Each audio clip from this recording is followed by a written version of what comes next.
good to have you here. Thanks so much for stopping on by. And my goodness, Ray, we had history happening. We didn't even know it. Like yesterday was a historic day in sports. Most trades on a single day in NFL history in 32 years. Most home runs ever surrendered, I guess I should say, by a single pitcher in postseason history. Somebody going to wake up Dusty Baker? We'll get into all that in just a minute. An NBA head coach gets fired less than 10 games into a season. And as his team was handing out a pink slip to him, they're close to hiring another coach who's trying to get into the slips of other women that he worked with at his last job. That's kind of a unique situation, to say the least.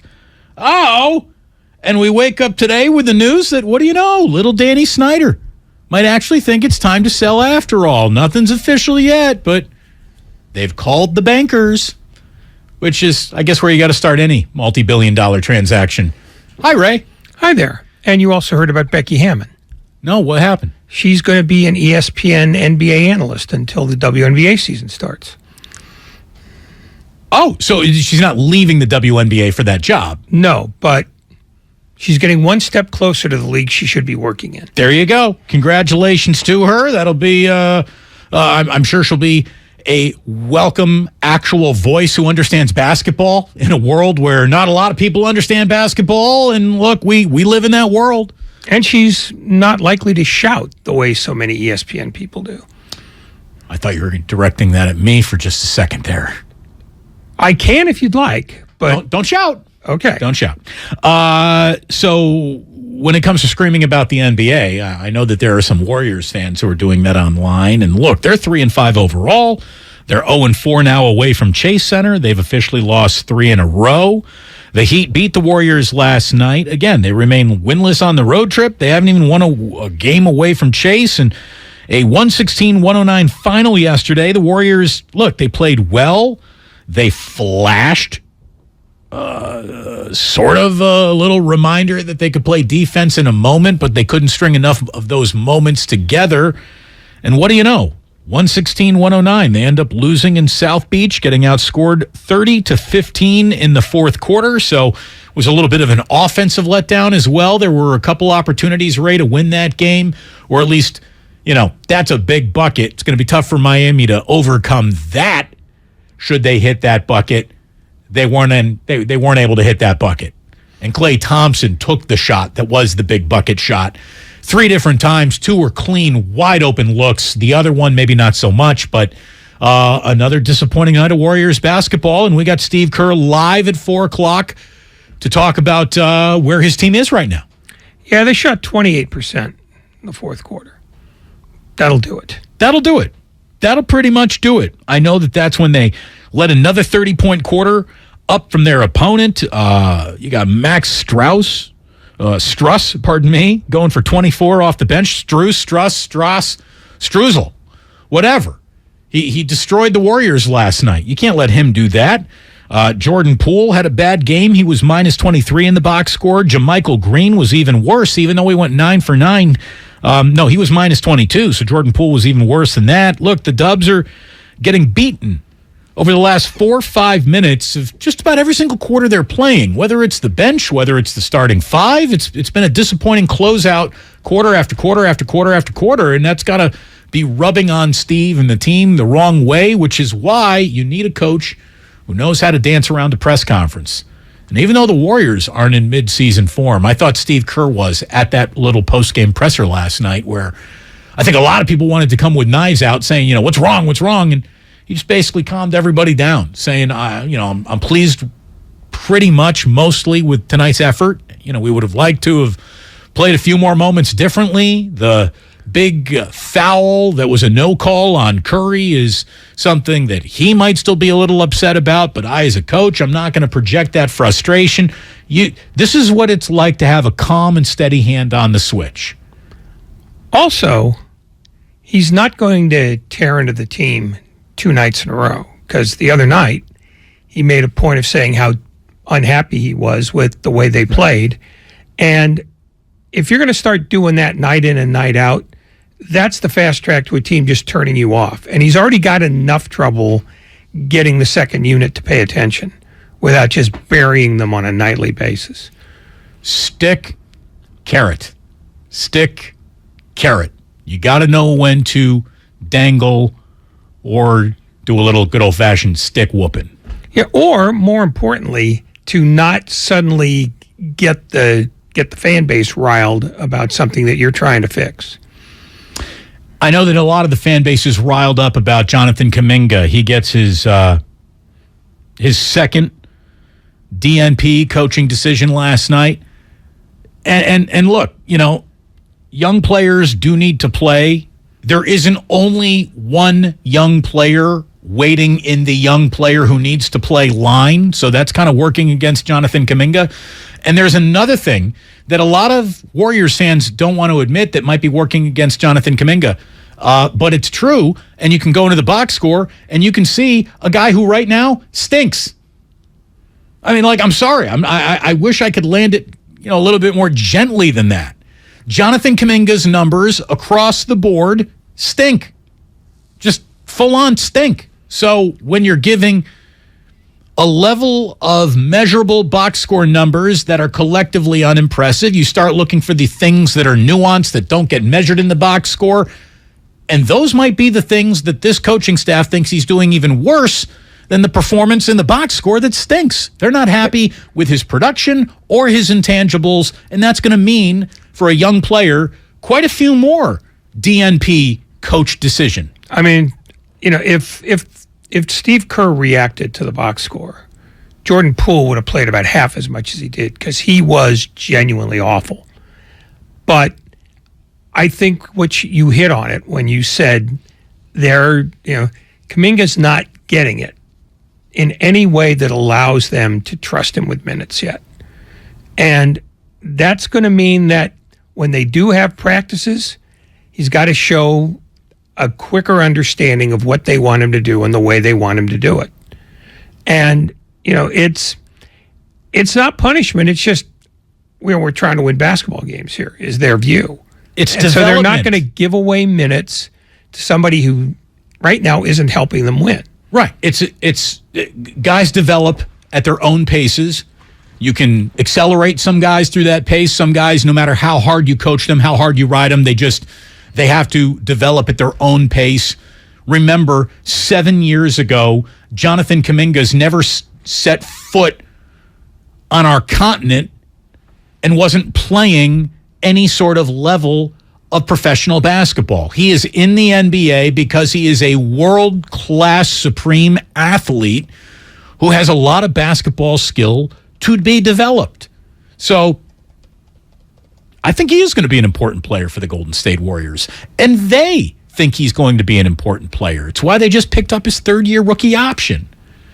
Oh, it's too early for them not to. Right. I mean, you don't dump a guy that you drafted 7th after what is ostensibly a year and a half in which he didn't play that much to begin with. They don't know enough about what they don't know about him. All they know is they need to be able to rely on him more than he's giving them right now. And that's what this is. It's game 8. I mean, what's the panic? Yeah, we're still 3 weeks out from Thanksgiving dinner. If we're talking about Jonathan Kuminga, coach DNPs on Valentine's Day, I'll meet you right in the middle of the street and tell you, okay, there might be something there that you need to be a touch worried about. But not until then. I mean, give it until Valentine's Day. Now, if the Warriors want to wait around until Valentine's Day to start playing any defense, that would be a really good way to make the second half of the season hard on themselves. So let's not do that. There is some good news for some elements of the Warriors lineup. We'll share all of that with you. Obviously, it is a week of rest and reflection for the San Francisco 49ers, a bye week for them, a fascinating day in the NFL trading market. We're going to talk to Peter King about all of that live at 5. We're looking forward to saying hello to him. By the way, the Phillies absolutely clobbered Houston in Game 3 of the World Series last night. Again, could somebody put a mirror under Dusty's nose? Can somebody poke Dusty with a stick? He is sitting here managing a World Series game like it's a Wednesday night in Cincinnati in the month of May. There's a reason why Dusty Baker's never won a World Series, and it was on full display, I believe, just a touch, last night. So we're going to get into all of that. World Series has a Game 4 coming up tonight. Reese Hoskins' wife is officially one of the coolest women on Planet Sports, and we'll tell you why. We got a lot of stuff to get into today. It's good to have you here. Steve Kerr, live at 4 o'clock. Peter King, live at 5. Damon and Ratto, live until 6 p.m. tonight here on 95.7 The Game. And you can celebrate by buying something at the merch store. Ray, turn your mic on is an option. No, Ray, I'm just saying that's a T-shirt that's available. Your microphone has been on for the entirety of this segment. So we're very, very proud of you. You're off to a great start today, and so is Damon and Ratto on 95.7 The Game. 95.7 The Game, shop a punta comb for all your shopping needs. And when I say all your shopping needs, I mean very few of your shopping needs. It's quite a niche market. Neuropathy pain? Call Dr. Robert Dees, DC, 925-393-0100. There's a reason Comcast Business powers more businesses than any other provider. Actually, there's a few. Comcast Business offers the fastest, reliable network, the peace of mind that comes with Security Edge, helping to protect all your connected devices, and the most reliable 5G mobile network. Want me to keep going? I can. Whether your small business is starting or growing, you need Comcast Business. Technology solutions that put you ahead and give you serious savings. Comcast Business, powering possibilities. Get started with fast speeds and advanced security for just $49.99 a month for 12 months with no annual contract. Plus, ask how to get up to a $750 prepaid card with a qualifying bundle. Offer ends 12/5/2022. Restrictions apply. New Comcast Business 50 megabits per second internet and Security Edge customers only. EcoBill and autopay required. Equipment, taxes, and fees extra and subject to change. Most reliable based on Root Metrics US report. Results vary, not an endorsement. America's favorite car show makes its final Bay Area stop of the year with a jam-packed weekend of hot rod and fun the whole family will love. It's the Good Guys 32nd Autumn Get-Together, and it's all going down November 12th and 13th at the Alameda County Fairgrounds in Pleasanton. See over 2,500 of the West Coast's coolest hot rods, muscle cars, and trick trucks of all years. Plus, shop the huge swap meet and vendor exhibit. Check out the Smash for Cash Demolition Derby. Experience a tire smoking burnout competition, Nitro Thunderfest, and so much more. It's November 12th and 13th at the Alameda County Fairgrounds. Get details at good-guides.com. No one knows where this market will go. Things could change tomorrow, next week, or next month. At Merrill, we've been here before, and history shows this is the time to stay focused on your future. Because through every market, the bull will always have your back. Find an advisor in the Bay Area at ml.com/bullish.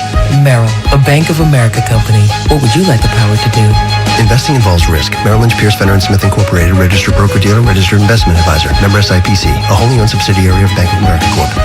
Do you have 3 ex-wives and your current trophy wife wants a life insurance policy 3 times the size of the policies you had to purchase for your previous mistakes?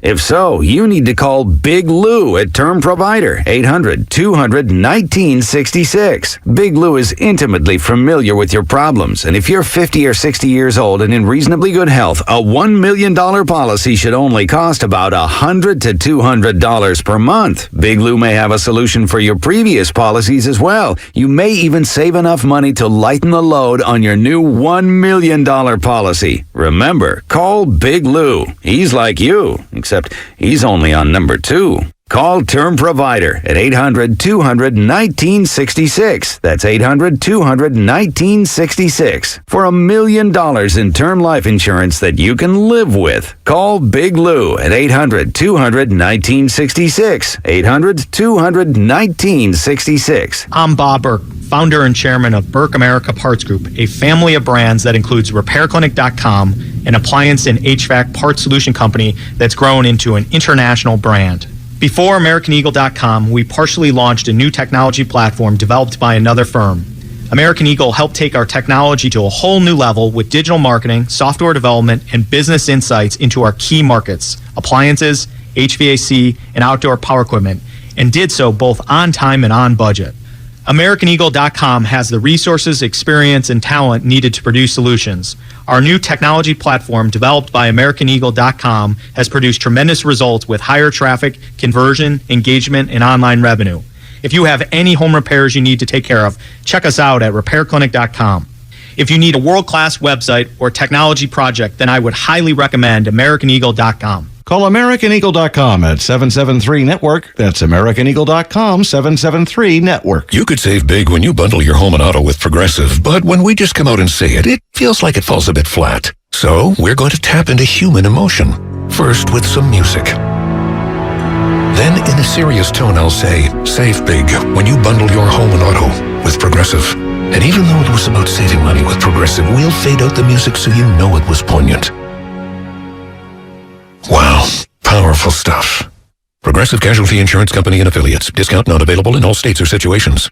My husband and I live next door to a haunted graveyard. It's a little creepy, but we manage. Just like we manage without home internet. Do I wish my mobile hotspot was faster? Yes, but I make it work. Kinda. Just like we make it work sleeping next to a 17th century burial ground. Honey, can you move your hand? That's not my hand. It's mine. Not having home internet? It's not that bad. Grab my hand. Wait, okay. No, not up the stairs. We tried that last time. You can literally run through him. It is that bad. Don't settle for just mobile. Get Xfinity Home Internet for just $24.99 a month for 2 years with no annual contract and a free streaming box included. Go to Xfinity.com, call 1-800-XFINITY, or visit your local Xfinity store today. Restrictions apply. Not available in all areas. Requires paperless billing and auto pay with stored bank account. After 24 months, regular rates apply. Offer ends 12/21/22. Charging a cell phone can be like getting a booster shot. A booster is given to enhance or restore protection after a primary series vaccination, which wanes over time. Schedule an appointment when you are eligible. Sponsored by Pfizer and BioNTech.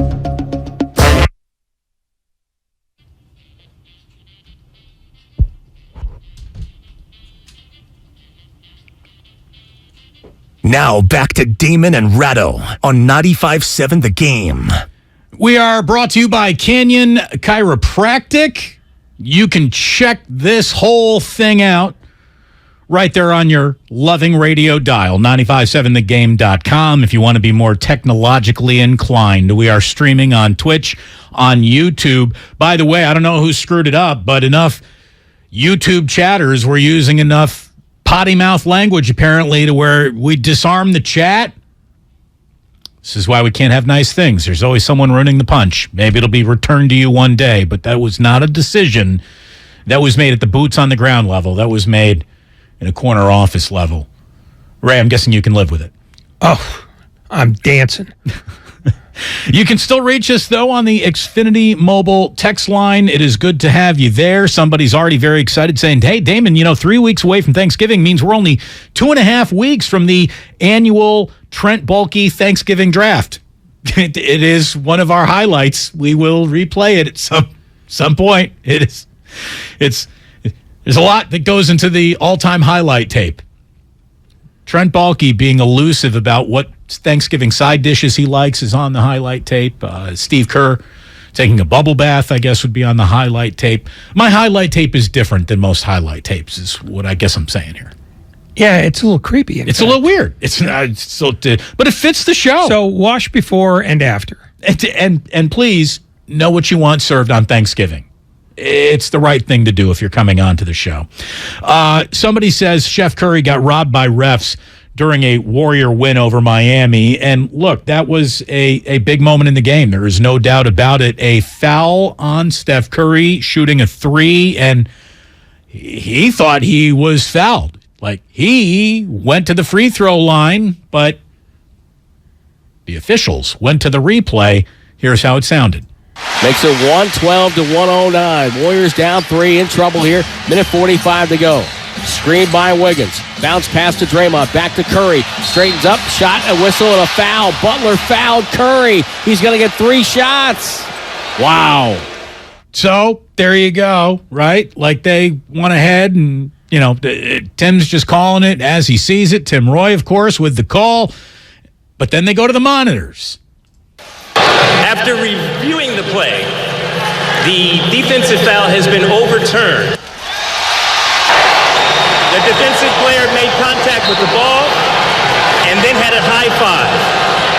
The result of the play is Miami's ball with the shot clock at 24 and their ball on the sideline.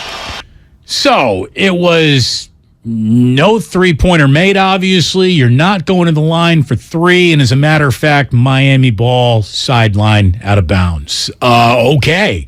That was a little bit of a moment that I don't think I was really expecting. Steve Kerr said that he wasn't surprised by it. I didn't get a good enough look at it, but usually if a guy gets the ball first on a block, then anything goes. So I expected that one to be overturned. Now, other than the trajectory of that ball, and you don't see a lot of Steph Curry missing the backboard, kind of shooting it flat. So I guess that was what the officials needed to see in terms of Jimmy Butler getting a piece of the ball. I saw the high five, which, by the way, I don't think I've ever heard the phrase high five used in an NBA replay official's explanation of what just happened. But to me, I thought he got fouled in the act of shooting. And your follow-through is part of your shooting motion. I didn't see him really get the ball, so I just thought it was a foul on Steph Curry. I could have gone either way with it. You don't often see that reversed, but it looked like Lauren Holtkamp didn't get a great look at it when she called the foul, and I thought the review was it was a toss-up. So somebody in New York must have seen enough to overturn it. I wonder if it wasn't Curry's reputation itself that overturned that, because there's no way the ball comes out of his hand, I guess, in that fashion if Jimmy doesn't get a piece of it.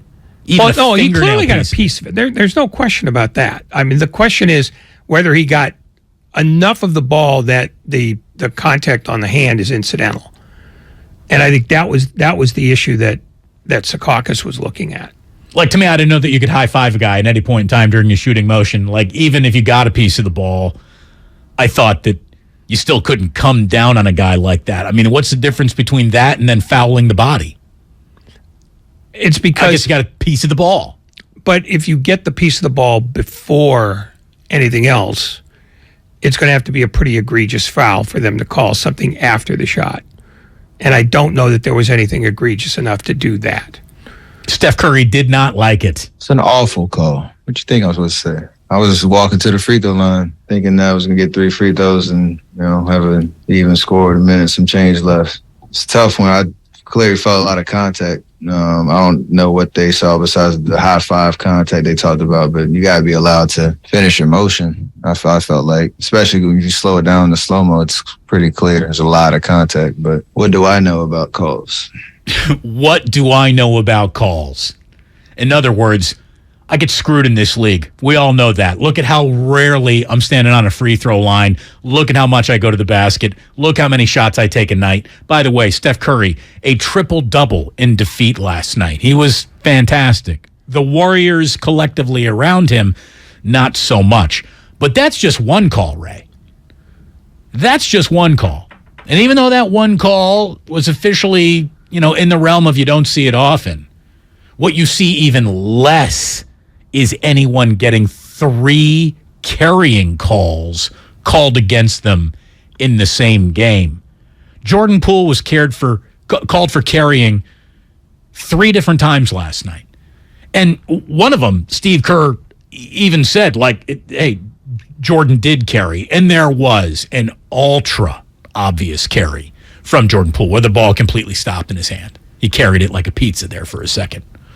But the other 2 were sort of borderline. And apparently this had been a point of emphasis. And there was an email delivered to Steve Kerr, but he just simply didn't check the email. I mean, maybe this should go into like a general email box that where Raymond Ritter can run this over to Steve and be like, hey, you might want to read this. Yeah, I guess there was an email that went out today. And honestly, I didn't check my email. We got a game today. I'm not looking at emails. So I was shocked because basically the whole league does that. They've been doing it ever since Allen Iverson convinced the referees that it wasn't a carry. It is a carry. What Jordan does is a carry, but the whole league's been doing it. So I guess I got to start checking my email on game days. Well, they send an email to every team. So I get why he didn't look at that one because it wasn't specifically directed to him. But they clearly made it clear that not only is Poole carrying, a lot of guys are carrying. So get on that.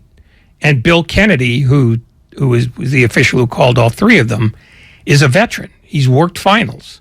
So if he sees an email that said, we want you to clamp down on palming the ball, he's going to do that. And Jordan Poole does carry the ball. So I don't have a problem with that. I don't even have a problem with Steve Kerr not checking his emails. But somebody should know. Don't you hate checking emails? Oh, I try not to. I'm a terrible email checker myself. There's nothing in an email that's ever good. I get emails about how infrequently I check emails, which is a funny way to go about drawing my attention to it. Yeah, who's doing that? I don't know. Somebody who didn't get the message I'm clearly trying to send. Yeah. Anyway. I mean, that's essentially like saying you don't use the carrier pigeon enough. I don't have a coop for a carrier pigeon, so I'm not going to see your carrier pigeon message. You shouldn't have sent that carrier pigeon. Yeah, you wasted it. You wasted a few minutes of your life there, pal. Curry says, look, you're going to call carrying. We're good with it. Just be consistent. Not just with us, with everybody. Yeah, just be consistent. Let us know how you're going to call it, and that should be the standard every night so everybody can make adjustments. It's how the league works year to year, whatever the point of emphasis is and how the game evolves. And it's only right that if you're going to call it and be consistent, we'll make adjustments and everybody will keep it moving. That's on them and it's on us to find that middle ground.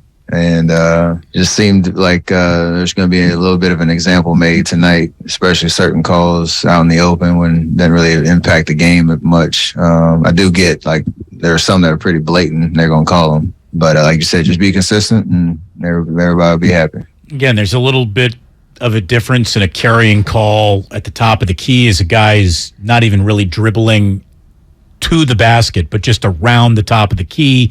And there's a difference when it comes to carrying on your way into a layup or into your drive. And Curry just says, be consistent. Draymond. But there's 11 games tonight. We'll see if they call it a lot tonight, too. Right. I mean, I guess, the bad day to not check your emails. Like if Steph said, if tonight's the night they decided they were going to make a big deal out of it, just be consistent with it and be consistent with it going forward. And Draymond was basically echoing the exact same thing. If you're going to call that, you better call it, because every guard in the NBA carries a lot. And some of the best ball handlers in the NBA carries often. So if it's a point of emphasis, then let's see it. I'm not sure how many I've seen all year in the C3 in one game on one guy. So if it's a point of emphasis, great. But let's see it then. But if they get one, then I love Kyle. I love Jimmy. They're great. But they not carrying the whole game. So if we only got one, and I think it was on Caleb Martin or one of those guys in front of our bench. There's only one. Can't be too much of a point of emphasis. So would love to see it continue being called. More emphasis, if you would, please, for the rest of the league, not just on the Golden State Warriors. I guess it's how the Warriors were pitching all that post-game. But again, look, they're a battle-tested team. They know that there are going to be growing pains this year. And there are going to be growing pains this year. You know that. If you're a smart basketball fan, you know that. And if you're an even smarter fan, you're accepting it. And I'm not trying to make excuses for poor performance. I'm not trying to make excuses for a level of defense that makes you think Don Nelson is still here. And that's really what this is. This is like some horrible level defense. But I do really think they got the right guys, the right culture, the right coach, and enough time to iron all this out. I really believe that, and it's going to take younger guys more than a game or two to figure out their NBA careers as well. That's going to be where the growing pain is. Oh, yeah, because I think for the most part, the younger guys decided they got to the NBA on the basis of their offensive prowess. And on this team, you don't earn minutes just because you can dunk. And you don't earn minutes because you can block a shot. You earn minutes by playing at both ends of the floor, and it's pretty clear when you look at the splits between the starters and the second unit that the second unit is not playing very much defense at all. And that's where the discrepancy in these games ends up being. Right. And the starters aren't necessarily the bad boy Detroit Pistons either, but they're not nearly the offenders that the second unit is. No, the drop-off is still so significant that I get why people are looking at the second unit saying you're letting the boys down. It's just it's that clear, and because it's defense and not offense, that's a matter of attention to detail and wanting to do it right, because that's what defense is.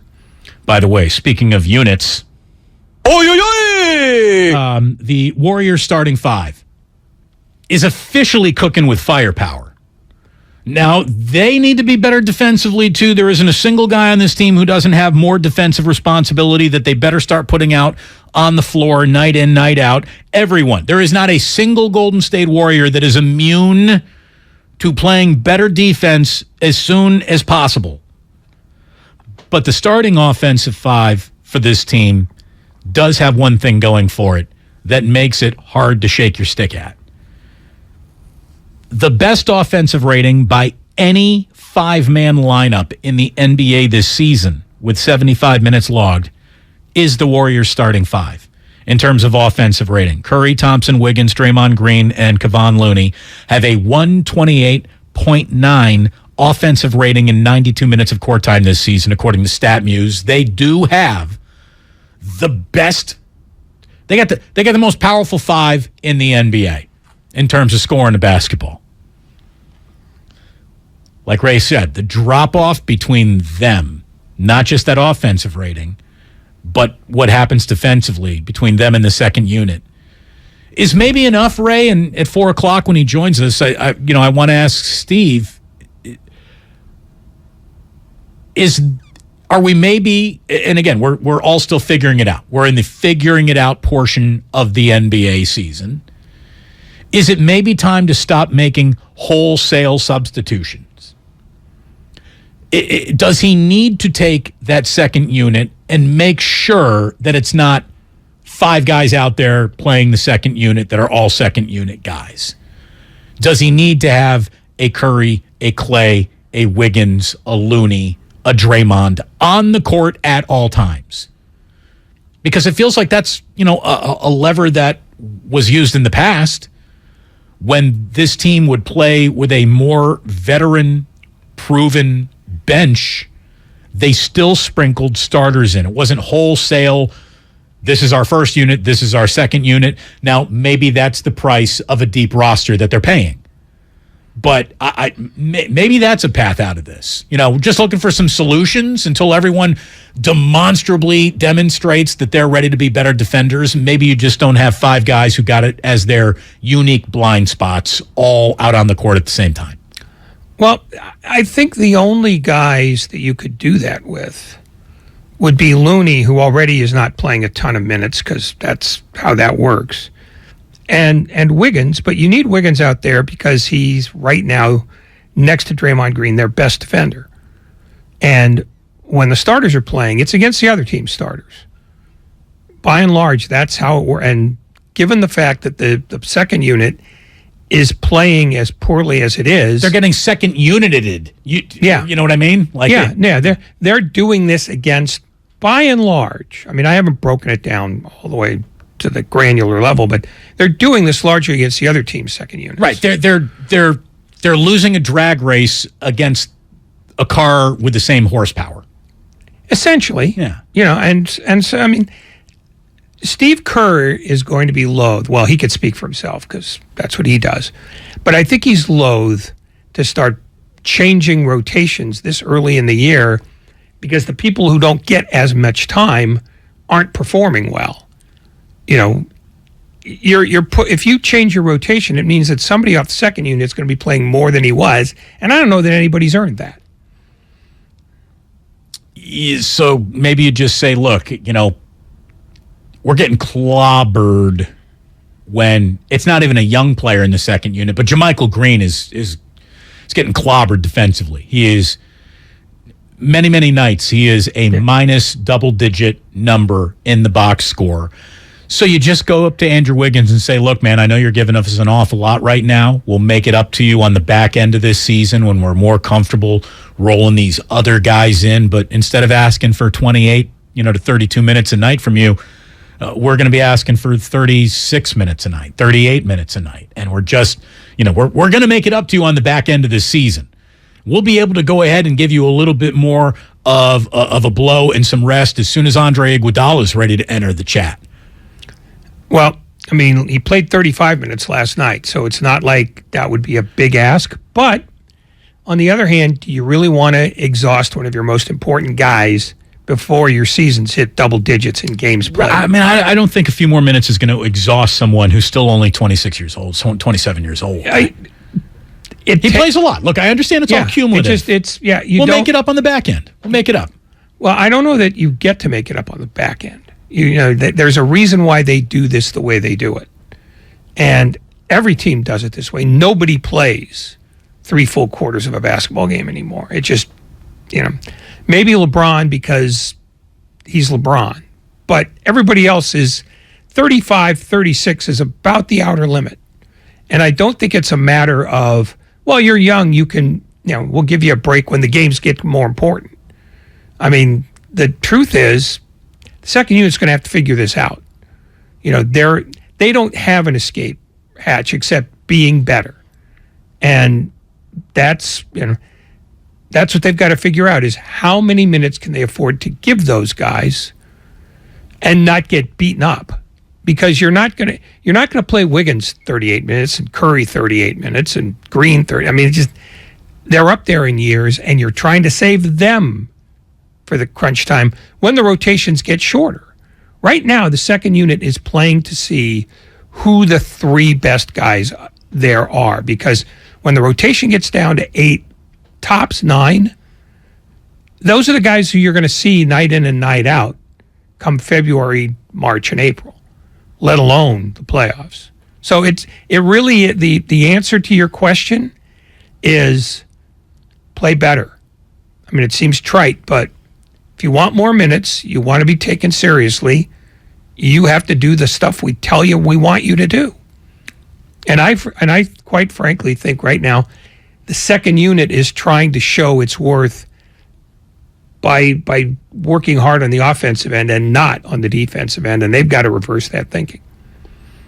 I agree with that, and I also think you hit it on the head when you said they need to play better, and it's not trite. It's accurate. It's accurate that they need to play better, not harder.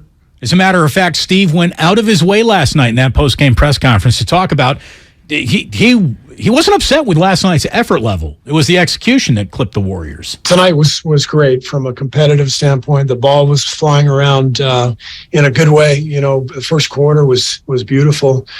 Wiggs made some great passes. We were getting each other great shots. So that was a big step forward for us. And that's always been the way we've played. It's always what we've hung our hat on is ball movement and unselfishness. And I saw a lot of that tonight. Xfinity Mobile text line says, look, the Warriors need to get it done against Orlando and start putting together a winning streak. Oh, look, we'll worry about the winning streak once you got the first leg of it in the books.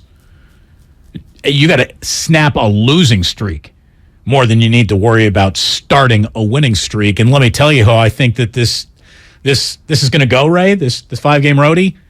I bet you they come back 1-4. I do think they beat Orlando.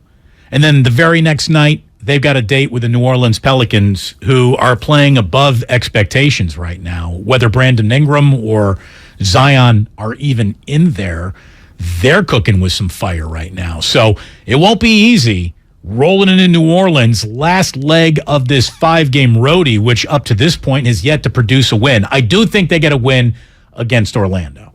They better get a win against Orlando. Let's just leave it there.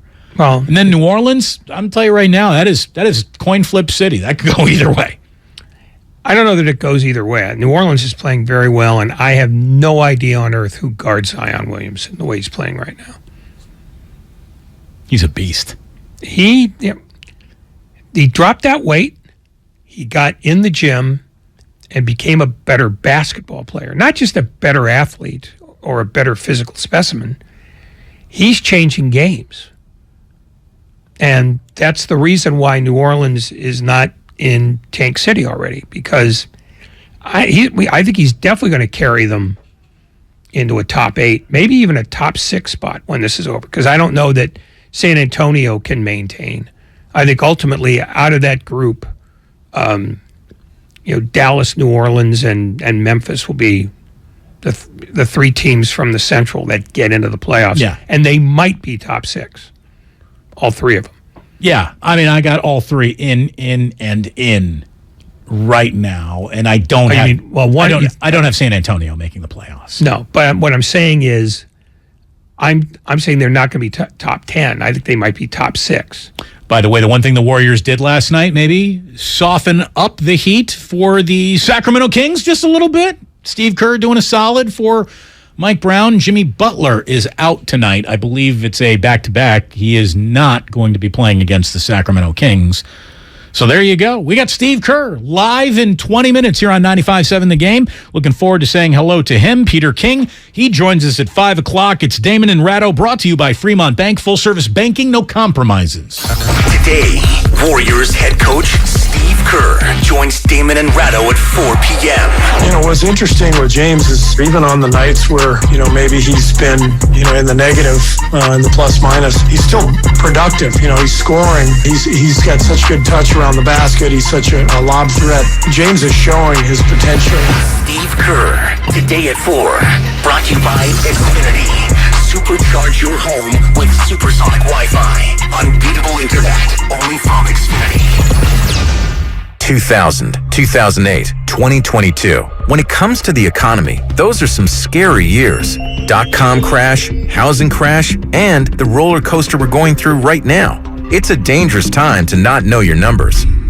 But over 31,000 businesses have the confidence and clarity they need because they rely on NetSuite by Oracle, the #1 cloud financial system. NetSuite gives you visibility and control of financials, inventory, HR, planning, and budgeting. Manage risk, get reliable forecasts, improve margins. Everything you need all in one place. So, how do you prepare for uncertain times? The answer, NetSuite. NetSuite helps you identify rising costs, automate your business processes, and easily see where to save money. That's why 93% of customers say they improved their visibility and control when they upgraded to NetSuite. What are you waiting for? NetSuite is offering a one-of-a-kind flexible financing program. Head to netsuite.com/radar. netsuite.com/radar. There's a reason Comcast Business powers more businesses than any other provider. Actually, there's a few. Comcast Business offers the fastest, reliable network, the peace of mind that comes with Security Edge, helping to protect all your connected devices, and the most reliable 5G mobile network. Want me to keep going? I can. Whether your small business is starting or growing, you need Comcast Business. Technology solutions that put you ahead and give you serious savings. Comcast Business, powering possibilities. Get started with fast speeds and advanced security for just $49.99 a month for 12 months with no annual contract. Plus, ask how to get up to a $750 prepaid card with a qualifying bundle. Offer ends 12/5/2022. Restrictions apply. New Comcast Business 50 megabits per second internet and Security Edge customers only. EcoBill and autopay required. Equipment, taxes, and fees extra and subject to change.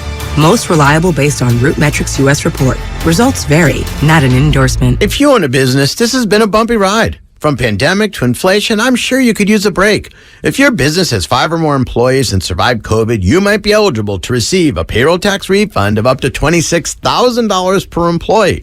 The challenge is getting your hands on it.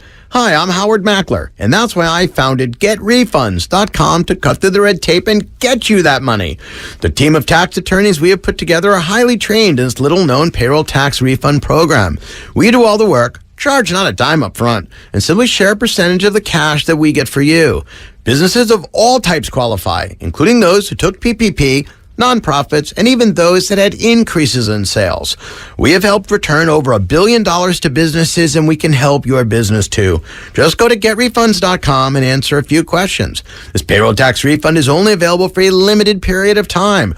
Don't lose out on up to $26,000 per employee. Go to GetRefunds.com. That's GetRefunds.com. Everything, our farm, our stand, our pop-up shop, it really all started when we discovered the benefits of local, raw honey for our family. And then we decided to turn it into a business. We were looking for something to help us get up and running. So we got the Chase Business Complete Banking Account. It's more than a bank account. It comes with Quick Accept, which lets us take card payments anytime, anywhere in the U.S. using the Chase mobile app. Plus, we get same-day deposits at no extra cost. For us, it's more than honey. It's about sharing a little sweetness with the world. Get the Chase Business Complete Banking Account with the essentials you need to help get your business going. Learn more at chase.com/business-complete-banking. Chase for business. Make more of what's yours.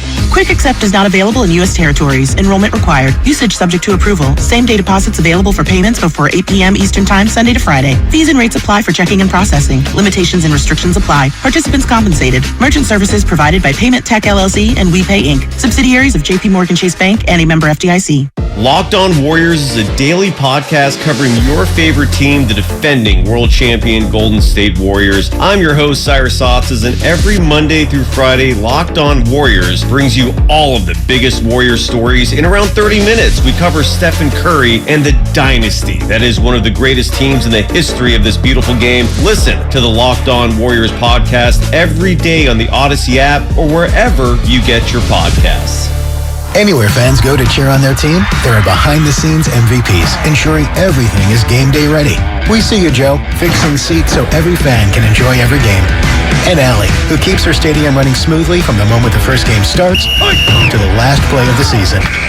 At Grainger, you're our MVPs, and we're always here for you, with supplies and solutions for every industry and 24/7 customer support. Call, click Grainger.com, or just stop by. Grainger, for the ones who get it done. Hey, it's Tiki Barber. When part of your offense isn't firing on all cylinders, it shows. And sometimes the only solution is to replace that part with something new. It's true on a championship team, and it's also true with cars. That's why I love eBay Motors. They have all the right parts at the right prices. 122 million of them. That way you can get the parts you need to make your car a winner. ebaymotors.com. Let's ride.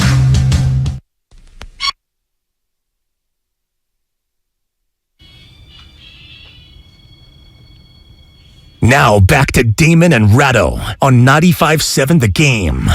Streaming live, Twitch and YouTube. Behold, whatever this is. It is good to have you, Damon and Ratto. We are, minutes away from saying hello to Warriors head coach Steve Kerr. Somebody says, what happened on YouTube? Nothing. You can still enjoy this, but the chat disabled. Too much spamming. Too much naughty language, apparently. Somebody screwed it up. I know it wasn't Otis Bird III, a fearless leader. But, sometimes just a few apples spoil the entire bushel. And I guess that's what happened. Turn your mic on, Ray. And that's not me trying to sell a T-shirt. That's really happening. That's what happens when you let people get involved. Simple as that. The people. The people. They're the worst kind of people there are. People. Ugh. You mean those people? Any people. Just all people. All people. Okay. Any mammal higher on the evolutionary chain than a gibbon. Was Ratto responsible for it? He wishes he could be responsible for that. Absolutely. James Wiseman says, someone from the 408 on the Xfinity mobile text line says, James Wiseman seems to have already hit his rookie wall. See, I don't think so. Number one, he's not a rookie. Number two, he's not even a sophomore. This is his junior year in the NBA. Even though we haven't seen much of him. I maybe get what you're trying to say, but I disagree. I'm not looking at a player who is tired, who doesn't have more to give. I'm looking at a player who is just still an NBA's version of a big pawed puppy. I mean, that's what it really is. You ever see a tiny little Roddy and you're like, all right, that's going to be a 125-pound dog one day, and you can't see that anywhere but in his paws. And maybe the big floppy ears. That's what James Wiseman is. He's got huge paws and big floppy ears, but he doesn't quite have that NBA body, so he's a little clumsy. He's a little sloppy.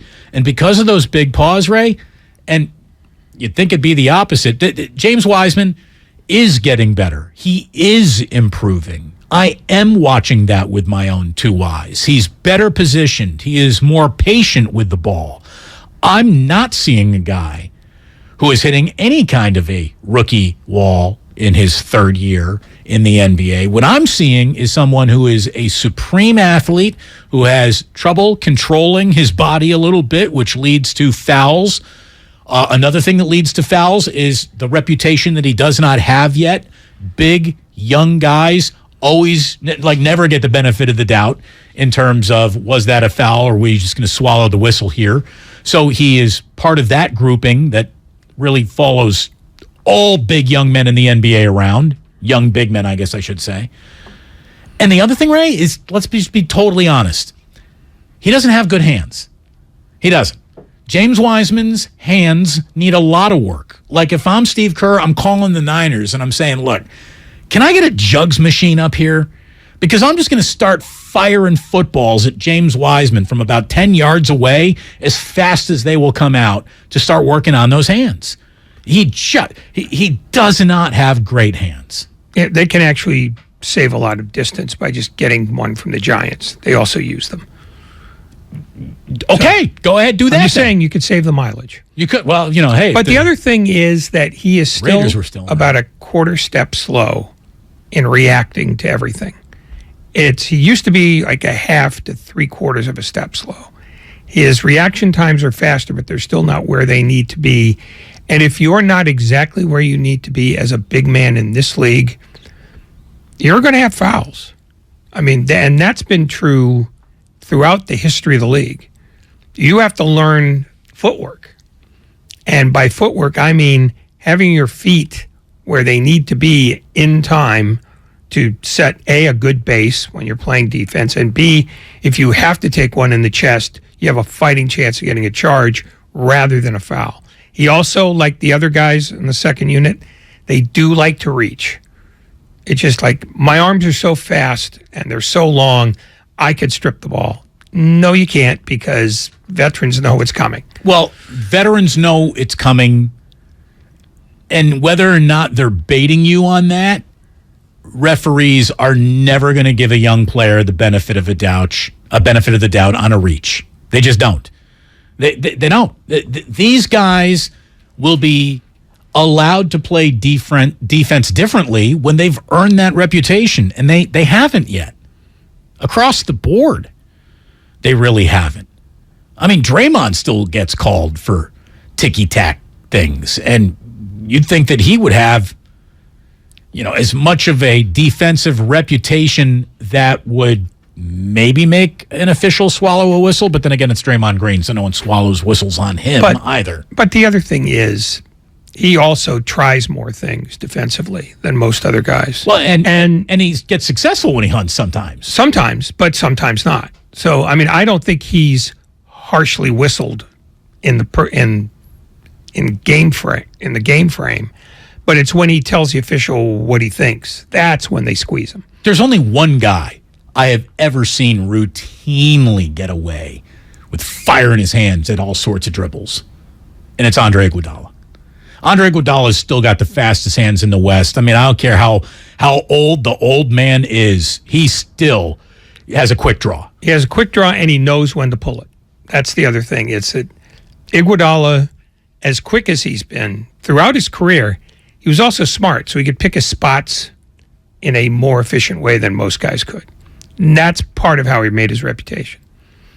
Got away from the Warriors in the fourth quarter last night. Look, it also got away from them in that first quarter, too. I mean, they had a 33-point first quarter go up against them once again. They get outscored. They allow 30 way too often. I mean, that's just all it is. They're giving up 30 like it's a bus ride. Anyone can get it. Curry last night was good, 23, 13, and 13. I mean, that's not good. That's great. But he did not get over 30 points, which was, I think, my take it to the bank prediction, so I cursed him there. Clay had 19. He missed 2 great looks at the end of the game, which could have tipped it. Was a rough night for Jordan Poole. He had a team worst, minus 23. JaMychal Green, again, supposed to represent a lot more consistency as a veteran coming off the bench, and he was 9-9, but he was also minus 22 last night. Backup point guard for the Miami Heat, Gabe Vincent, was a game best plus 29. That just means the second unit's getting cooked. I mean, there's no other way around it. That's what's happening there. And I know that is certainly something Steve Kerr wants to tighten up along with that fourth quarter. Well, 30 to 15. I mean, 30 points is too much. And 15, we got to do better than that. So, we played, I think, a really solid 3 quarters of two-way basketball. And then a lot of mistakes in the fourth. So every team is different.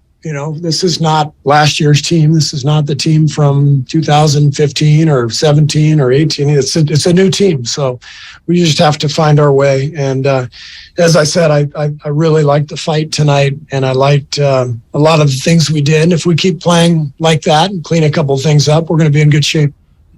And if you're a Warrior fan, it's real simple. In Steve Kerr, you trust. That's the way it's got to be. I believe him when he says those things. It's a matter of young guys not playing like young guys. And that's a hard thing. That's a hard ask. Yeah, they need to age. Age faster. Faster, exactly. We need some dog years on these young guys, just in terms of on-court defensive comfort, if you will. They scored 2 points over the last 5 minutes of the game last night. By the way, happy birthday, Eric Spoelstra. He turned 52 last night. He's been coaching for 52 years. Normally the NBA will take a young coach and age him like a president. Eric Spoelstra looks younger at 52 than he did when he got the job when he was 14 years old. And the NBA has not aged him a day. I don't know if it's that spot on the equator that keeps you just cocoa butter tan all year long. But he looks fantastic, if you don't mind me saying. Eric Spoelstra, you might be the youngest looking 52-year-old man in sports. Oh, no. There's a picture of him in his home where he looks about 160. It's Dorian Gray. You think he's Dorian Gray in us? Absolutely. You want to tell the kids who Dorian Gray is? If they don't know, they can look it up. We've been coddling these knotheads long enough. Did you see Jimmy Butler's quote last night? Yes. I wanted to have some audio for it, but we couldn't find this audio anywhere. He must have said it to a Miami. He said it in a gaggle. Nobody was. Sam Amick is the guy who shared it. I saw him on Twitter. Jimmy Butler last night pregame didn't just predict a title for the Miami Heat. He predicted a 75-game winning streak that was going to begin over the Warriors, and 1 down, 74 to go. Quote from Jimmy Butler: "You all look back at this and be like, oh man, they started 2-5 and they ended the season 77-5." Well, that's not exactly what he said. Well, no, there was some. Let's just there was an adjective, some sprinkling of things we will just not say here on the radio. But that's what we're doing. He was comprehensive in his analysis. It's funny. That's funny. And they play Sacramento tonight, so. But Jimmy Butler He didn't say he was going to go 77-5. He said they were going to go 77-5. I tell you, now that you know that about the Miami Heat, you got to feel a little bit better about losing last night's game. They're about to set an NBA regular season wins record, for goodness sakes, according to Jimmy Butler. That's good stuff. It is always good stuff when Steve Kerr is nice enough to join us, which he is right now as we move into our 4 o'clock hour. You're listening to 95.7 The Game, KGMZ FM and HD1 San Francisco. Always live on Twitch, YouTube, and the free Odyssey app. Damn well better be free. Steve Kerr, brought to us by Xfinity. Stay connected, protected, and entertained. Steve, it is hard for the common man, the common listener, the common person to relate to someone who has lived such a great basketball life. So let's start on the one street we all walk down together. I hate emails too. I really do. I hate emails too. I don't like checking them. I get it. We're not holding a lack of email accountability against you or really anyone. Maybe we'll blame Raymond Ritter, but that's about it.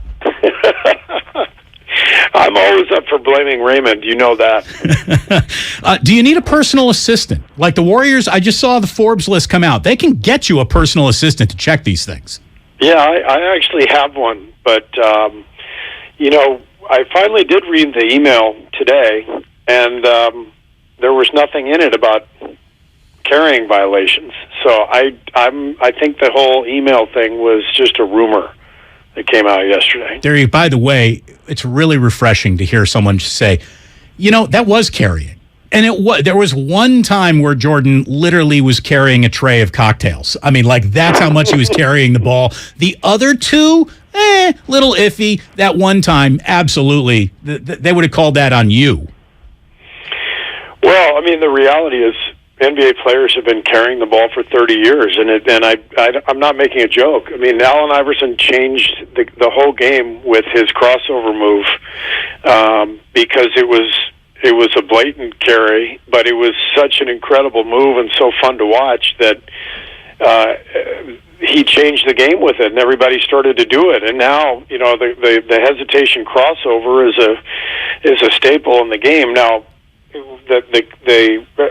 some of them are more egregious than others, but the bottom line is,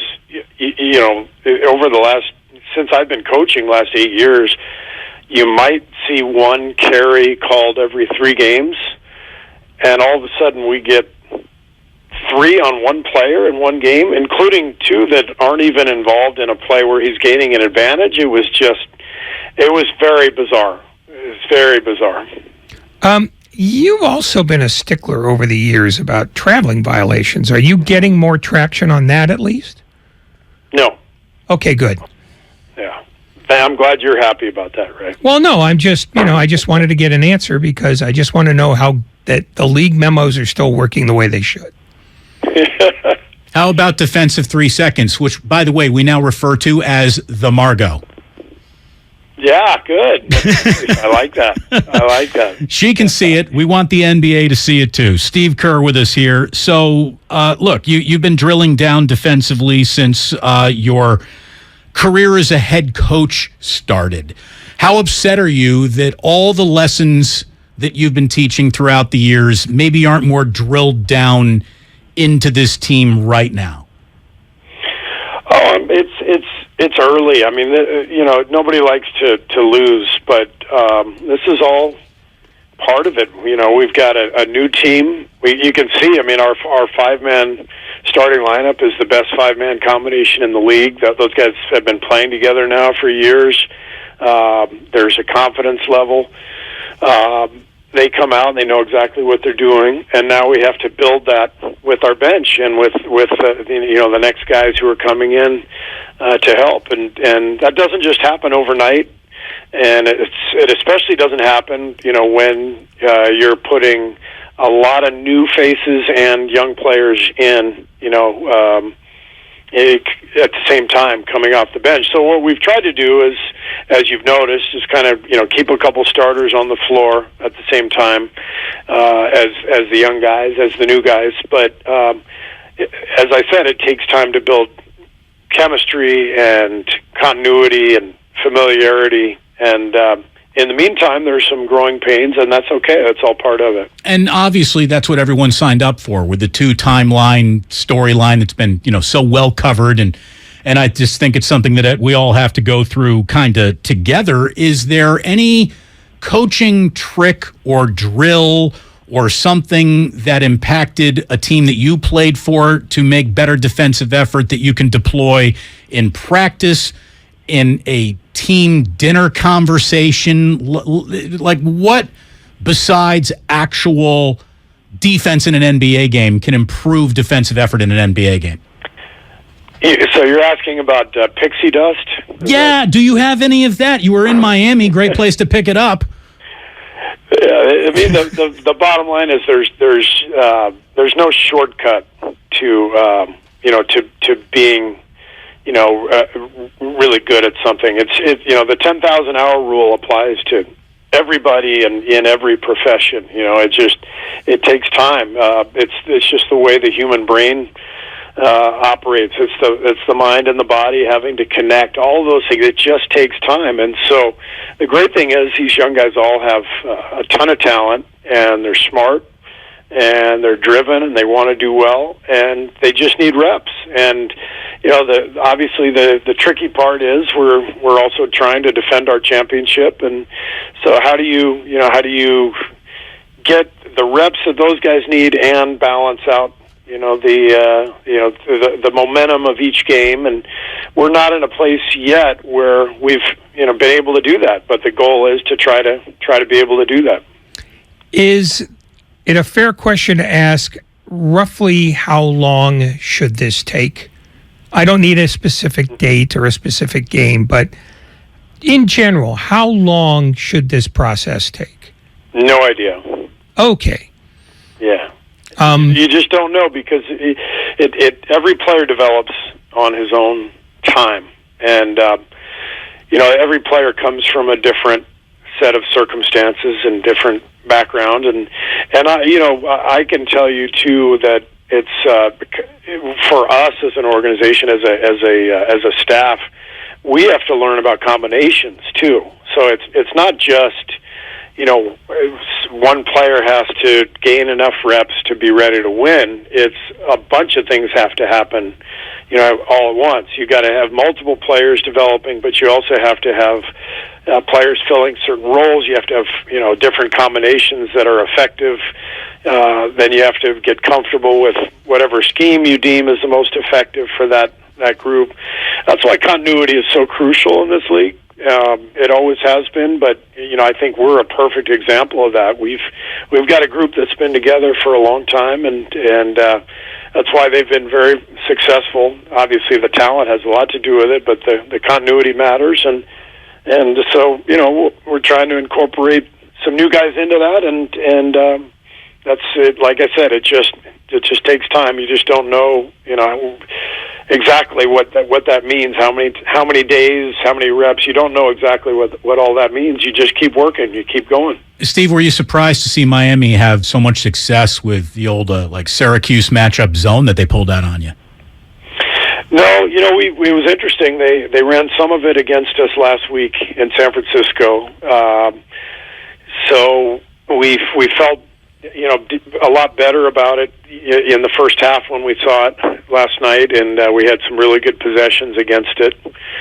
And then I think down the stretch, we just didn't get comfortable. I think Miami deserves the credit. I mean, those guys were flying around. I mean, between Bam and Jimmy Butler, there's probably not two better guys to anchor a zone, at the top and the bottom than those two. That play that Jimmy made, where the foul on Steph's three that was overturned, the high five foul. The high five foul. I thought it was a foul, but take away whether it was a foul or not, that was an incredible shot challenge. For him to get around that screen and even get a hand near the shot was remarkable. So, I give Miami a lot of credit. They were 2-5 coming in. They were pretty desperate, and they played like it, and they earned the win. How often have you seen that particular call overturned? And I'm not trying to bait you into complaining about it. I'm just saying it's unusual that they would go to New York to try to figure that out and then overturn it. Does that happen more often than we think? I don't really know. I don't think there's a rhyme or reason to a lot of this stuff. I mean, it's really just human judgment, and I've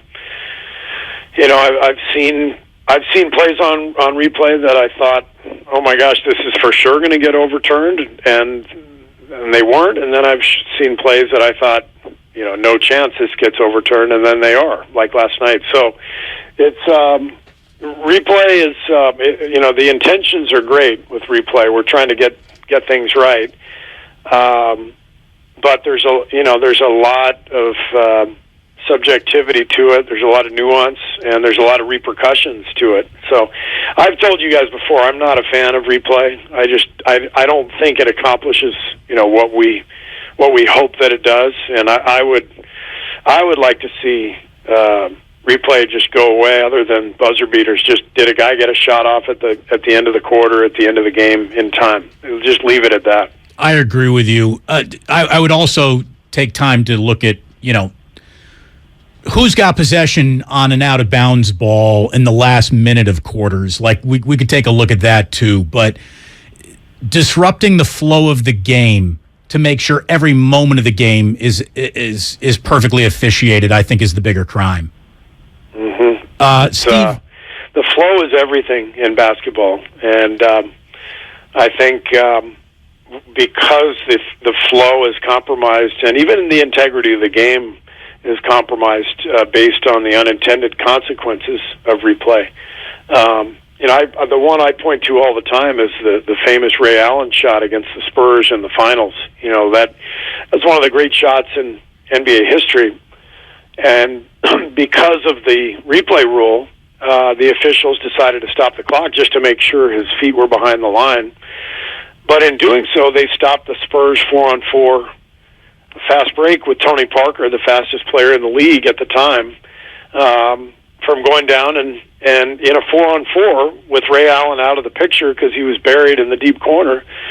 That may have decided the NBA championship. So, the flip side of that is you can say, well, what if his foot had been on the line and we didn't check it? And you have every right to say, you're right. That would have been a shame. But my point is, no matter how you slice it, there's unintended consequences where we're not going to get everything right. So with that in mind, I would much rather just have the flow and the beauty of the game and the acceptance that there's going to be some mistakes, because let's face it, there are plenty of mistakes anyway, even with replay, but then you don't even get the flow that you want. How well did Pop handle that call? Remarkably well. He's I don't think he's ever said anything publicly about it, but you go back and watch that play, 4-on-4 in transition with 5 seconds left. I've seen Tony Parker hit a million shots in cases like that, and instead it's a timeout, basically a de facto timeout, and Miami gets to set up their defense, and 5-on-5, totally different deal. There's just no space, not nearly as much space on the floor. So, to me, that's sort of the poster child for unintended consequences of replay. Steve Kerr with us here on 95.7 The Game. Since we're kind of going down San Antonio Spurs memory lane, I'd like to just walk down it for a minute and then bring it back to the Warriors as your guys are playing right now. Back in 2011, Ginobili was an all-star. He started 79 out of 80 games that year. Next season, he started the first 5 games. He gets hurt. He misses the next 21 games. And from that point forward, he becomes, the sixth man that pretty much began the conversation about how important sixth men really, really, truly are. How much different was that situation at that point in time in Manu's career and recovery from where you are with Klay Thompson right now? I've never given that any thought. That's a totally different set of circumstances. Every coach has to know his own team and feel whatever decision he makes is best for that team. So, I wasn't with the Spurs at that point, so whatever Pop was deciding, that was what he was feeling was best, and that's what I try to do with our team. Are you surprised to see Klay almost showing so much vulnerability? Obviously what Charles Barkley said about him rubbed him the wrong way. I also thought it was a little disingenuous to say that when you're in a studio, when he was just out on the set with you as well on opening night. Does Klay need a little bit more attention right now? He had a couple of really good looks last night that I know you want him pulling the trigger when he's got those looks, but they came up short. It looked like a better effort from Klay, but the results probably still aren't where he wants them to be. Yeah, he's going to get better from here. We know that. Bottom line is, if we were 6-2 right now, this wouldn't even be a discussion. Right, no questions. 3-5. No questions. So at 3-5, it's like all these things come up. I've seen Klay have so many slow starts to seasons. I know Klay well. He is much deeper and more reflective than anybody would guess. My mom used to have this expression that she used about me. She said, "Still waters run deep." Meaning the people who don't show a lot of emotion are often, the most emotional. And I think Klay is really an amazing human being and just a wonderful teammate and person. And part of that humanity is just that he cares so much, and that makes him vulnerable in a good way.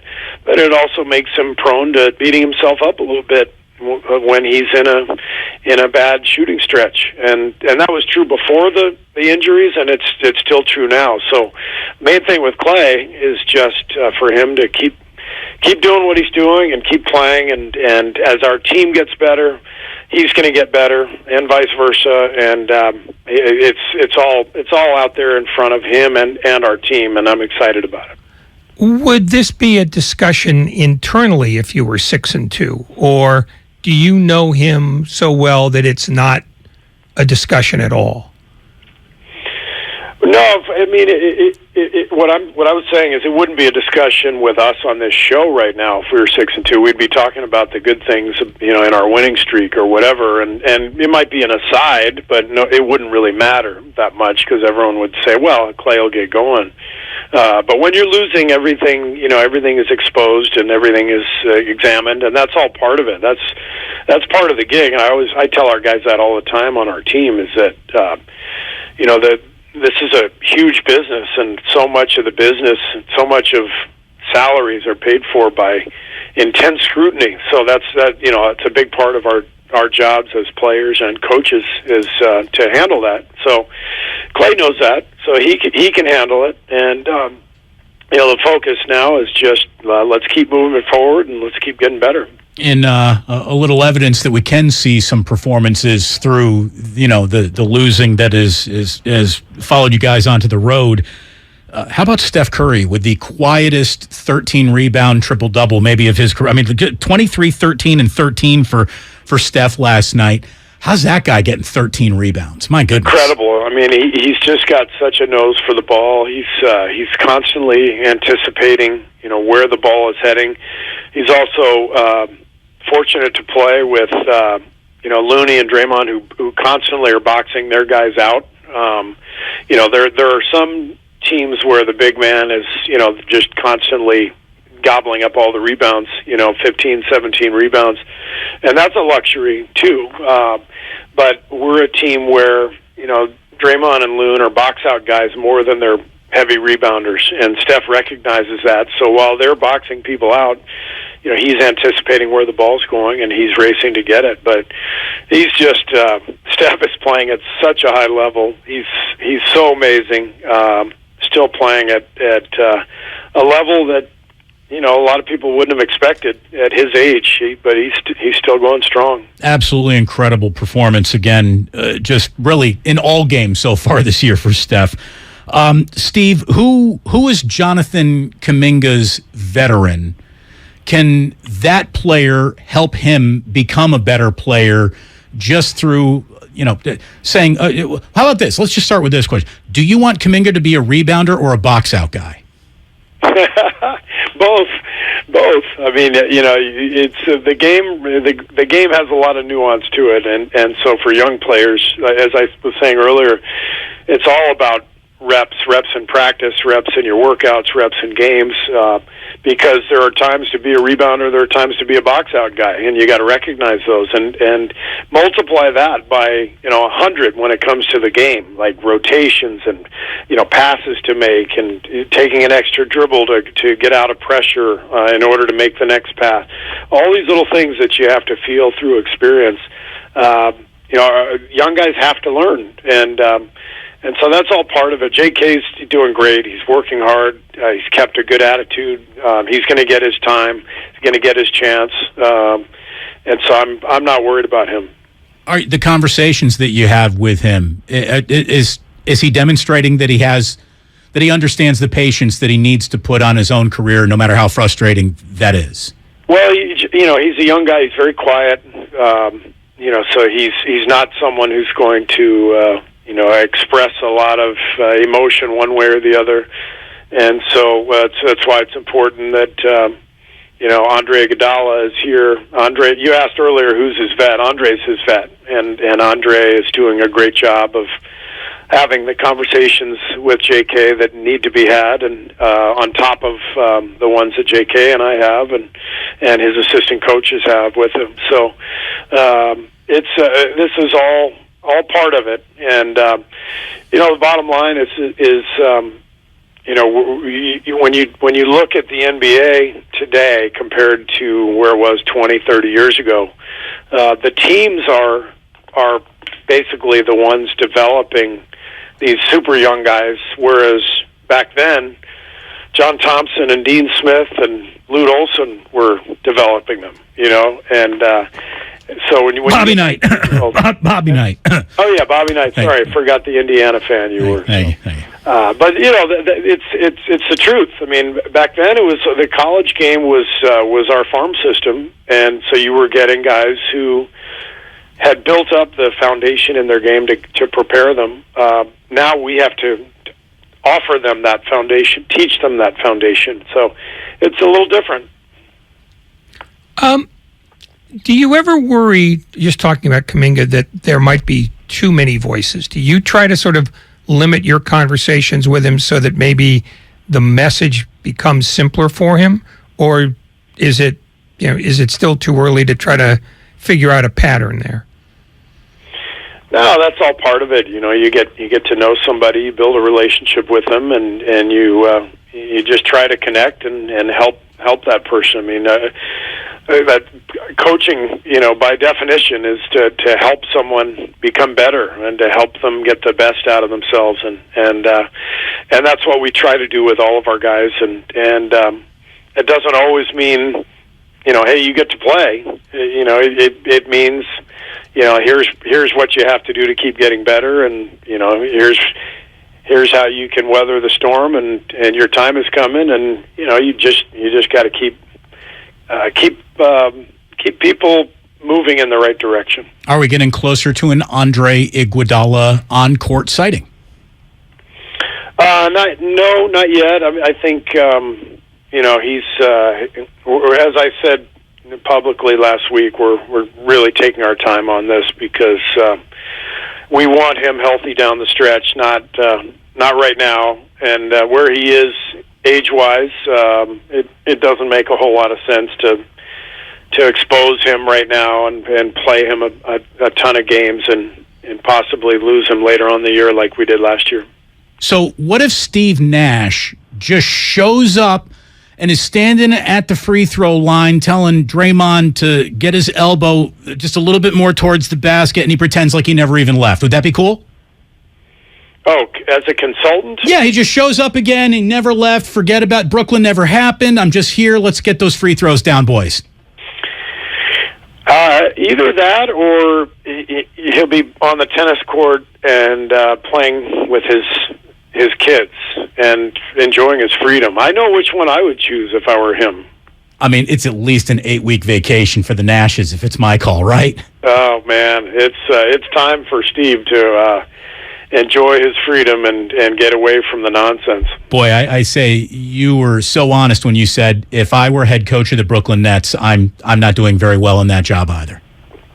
And I say that about Pop and Eric Spoelstra and the guys around the league who are such great coaches. There's not a single one of us who could have thrived in that setting, and that's the truth. It's just that was an unmanageable, untenable situation for him. Well, I tell you, when you know what culture is, you know what culture isn't, and you know what culture is, Steve. Did you get to enjoy, speaking of culture, a huge slice of key lime pie when you were in Miami?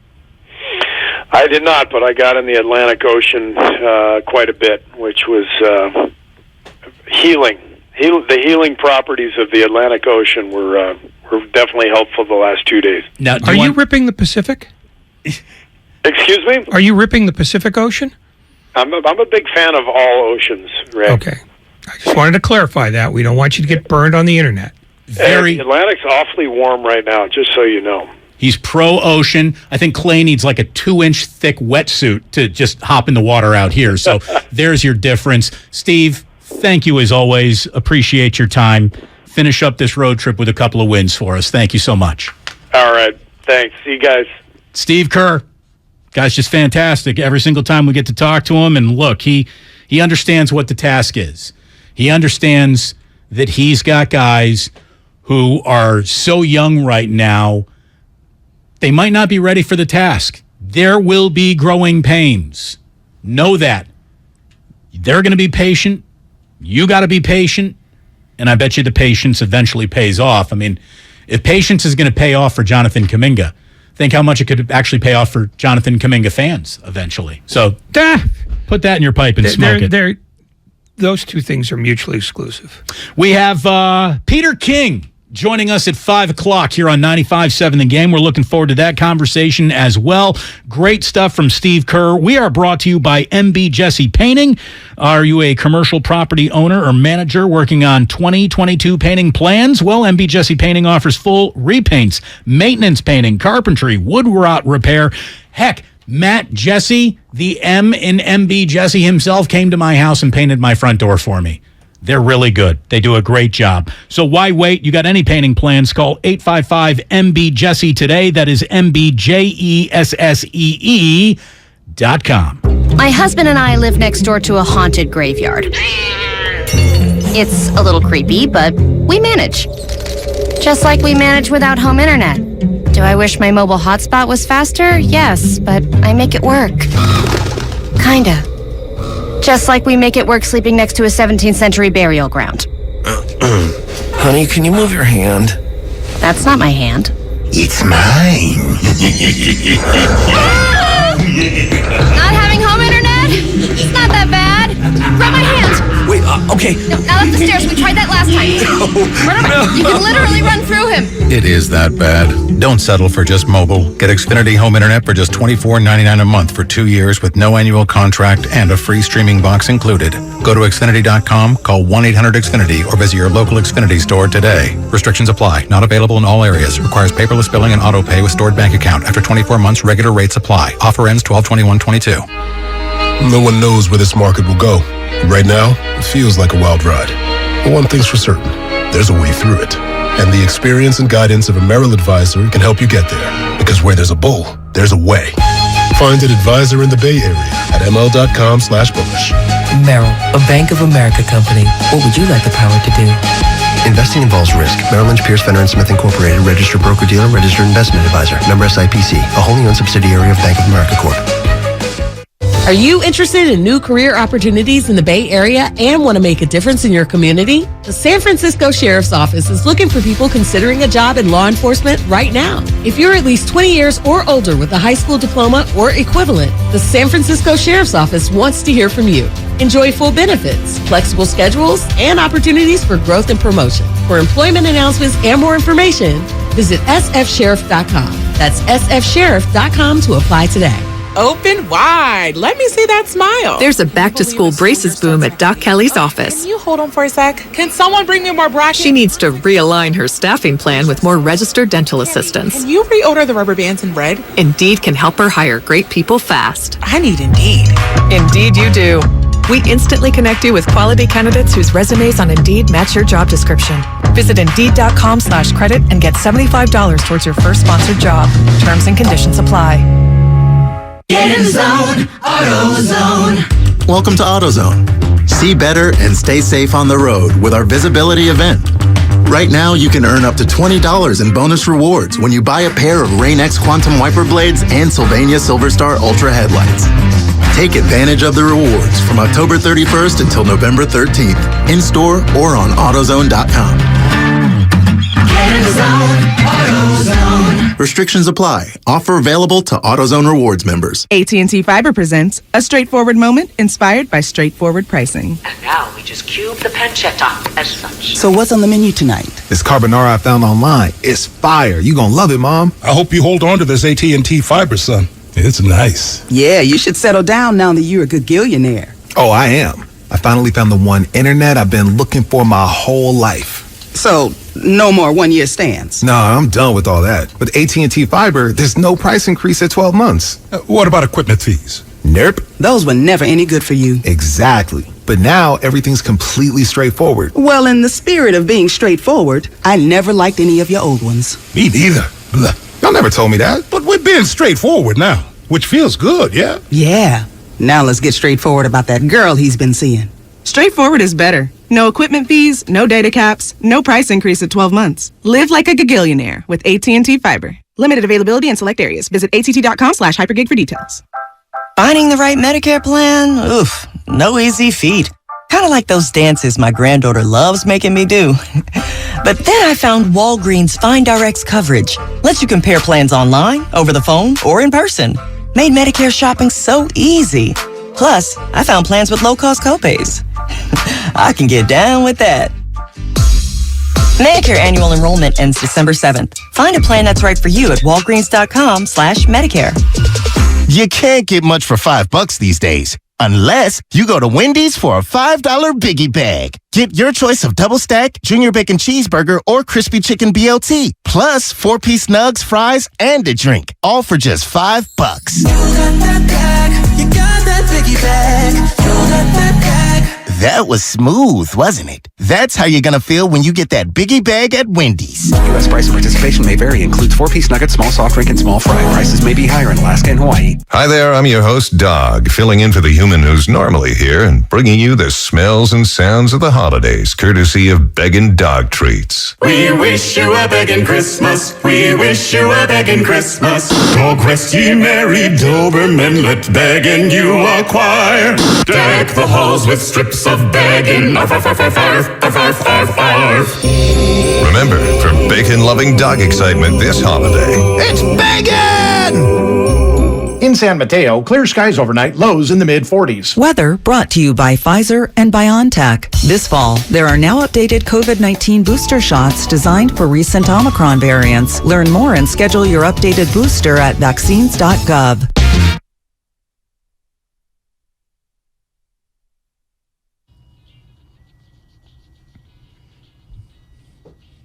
Now back to Damon and Ratto on 95.7 The Game.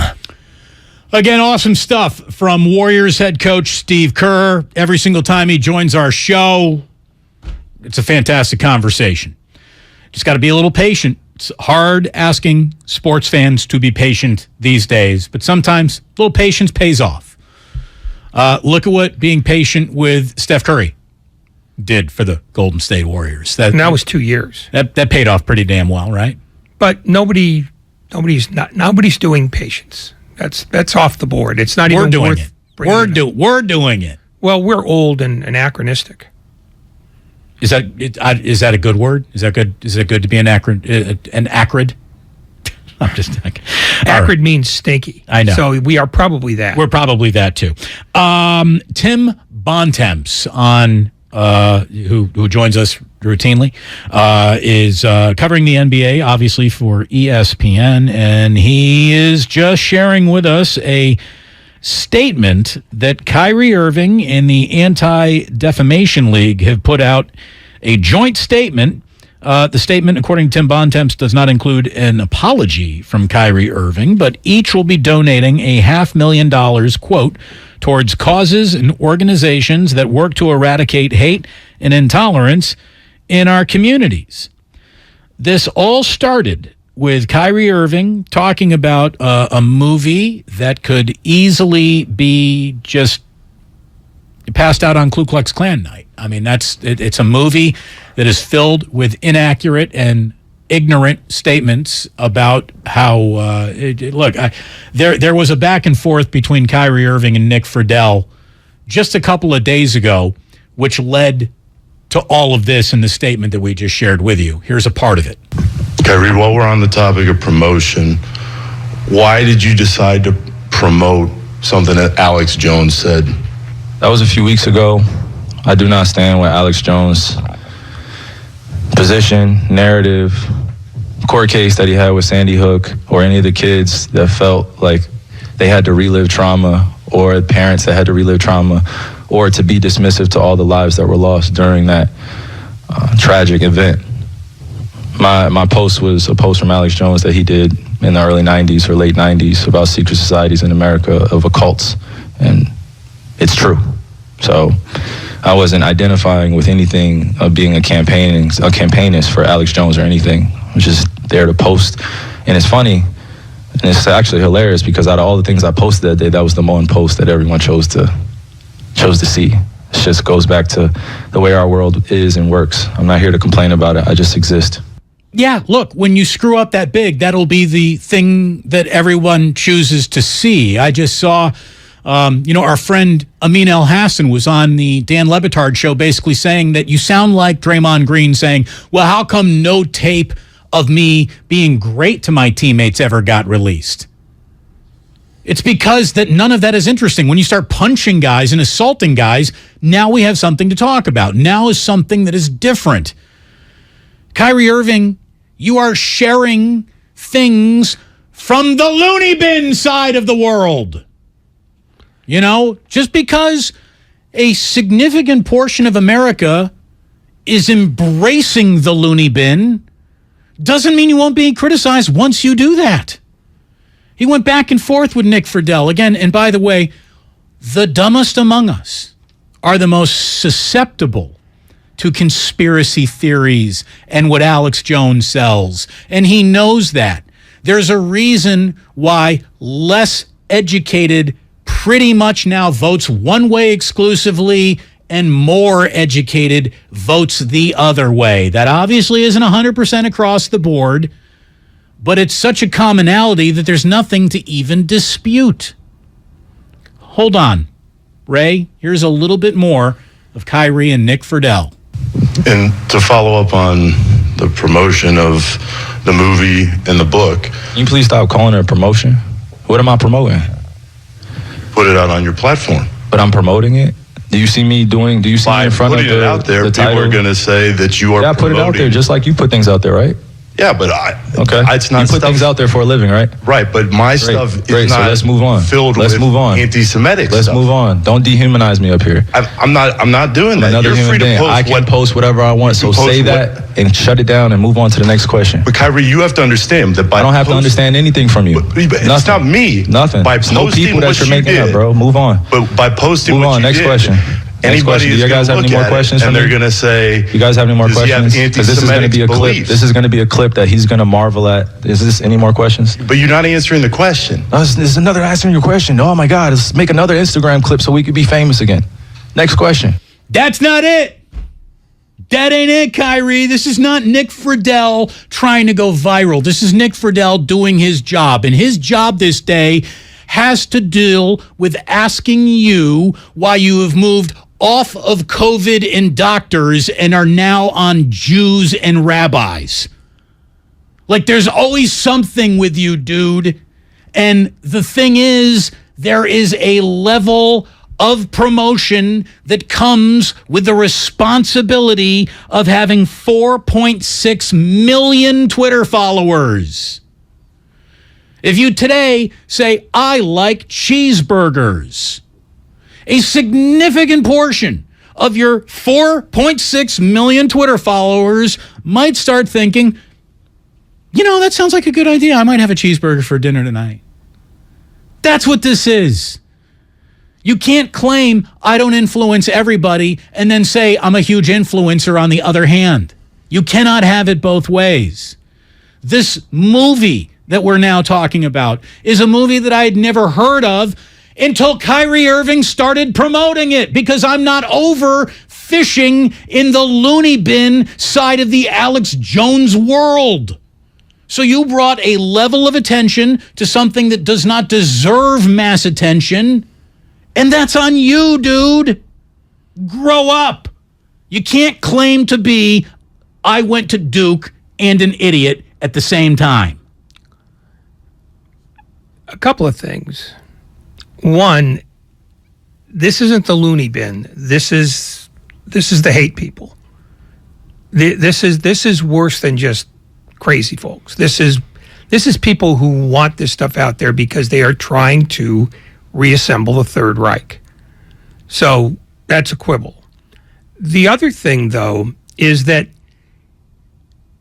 to the extent that Kyrie Irving pays attention to all this stuff, he knows what he's doing. And whether he believes this or not, he's getting people to look at him, which is the exact thing that he's accusing Nick Friedel of. And that's what I heard when I heard him trying to put Friedel in the box of, well, you're just doing this for attention. This is Kyrie Irving in a nutshell. And that's the most benign argument we can put. The other thing I wanted to correct you on one thing, it's the Nets and Kyrie Irving are donating the money. The ADL is accepting the money. Oh, yeah, thank you. Okay. But no, it's Kyrie Irving is basically pointing to Nick Friedel and saying, I'm guilty, but I'm going to blame you for this. And it might work to a certain extent, but he will do this again, and Nick Friedel will call him on it again, and we will hear this exchange again, because Kyrie Irving doesn't think people are onto him yet. Look, and someone, Lucas just said in my ear, Kyrie still hasn't apologized. He never will. Narcissists don't apologize. It's why Donald Trump doesn't apologize. Narcissists do not apologize. They explain again. They re-explain what they failed to explain what before. You got wrong about it. Yeah. Forget about what I said. You have misinterpreted what I've said because you're not on my level. By the way, we just asked Steve Kerr. Well, this is Steve basically from Shoot Around yesterday talking about Steve Nash is now out of there, or as he said with us just minutes ago, he's now free from that nonsense. Here was Steve Kerr talking about Steve Nash getting fired just yesterday. Steve Nash is a good friend of mine, so more than anything, I feel for Steve, and I think he has all the qualities to be a brilliant coach. Brilliant. But it was a good reminder to me, and I think to all coaches, that we are all at the whim of players, front offices, ownership. You really need a solid situation in which to thrive as a coach in this league. Eric's got one here. I've got one in Golden State. We're really lucky. Throw either one of us in that situation, we wouldn't have done any better than Steve. And that's the truth. I feel bad for Steve, but I also know that if he ever wants to get back in this thing, he could be great. Just needs a more stable environment. What a statement. Greg Popovich isn't winning with the Brooklyn Nets. Eric Spoelstra isn't winning with the Brooklyn Nets. I, Steve Kerr, am not winning with the Brooklyn Nets. That's how much of a house on fire they are. Well, the interesting thing here is that everybody's been focusing on Steve Nash because he's the guy who got handed the bag. The guy who's probably not going to work again is Sean Marks, because he signed off on all of this in a way that Steve Nash couldn't. And now they've got literally a mess that cannot be fixed. It doesn't matter whether they sneak into the playoffs or not. This is now fully on out of control. Whether or not they hire Ime Udoka as their next coach after they entertain, the 2 games of Jacques Vaughn that they're going to entertain. Did you see the Ringer headline, by the way? Not to cut you off, but the Ringer just nailed it with a headline on this when they said, quote, Ime Udoka rumors lay the Nets' soulless endeavor bare. Yeah, it's amazing to me that Joe Tsai hasn't essentially cleaned house. And I realize he's not going to do that with players yet. But I cannot imagine this won't be blown up at the end of the year, because they're now the franchise that already had an uphill battle trying to get a foothold in New York, and now they're detested there. Look, I mean, it's Team Mercenary is about to become Team Banged Your Wife. But it's more than that. It's owners. No, but I'm agreeing with you. But I think on the ownership level, Joe Tsai has spent $2 billion and had no fun at all. No. Except when the TV check comes in. And owners don't buy teams just to make money. They buy them so that they can for John Fisher, but you're right. They can get noticed, they can be appreciated, they can be lauded. Joe Tsai is getting none of that. And I think at this point, the only move he can make is to basically tell Sean Marks, do what you're going to do with these guys. Don't tell me about anything unless I have to sign a check. I don't want to be associated with them. And the first chance he gets, he's going to roll dynamite under every chair, and that team's going to be an expansion team next year.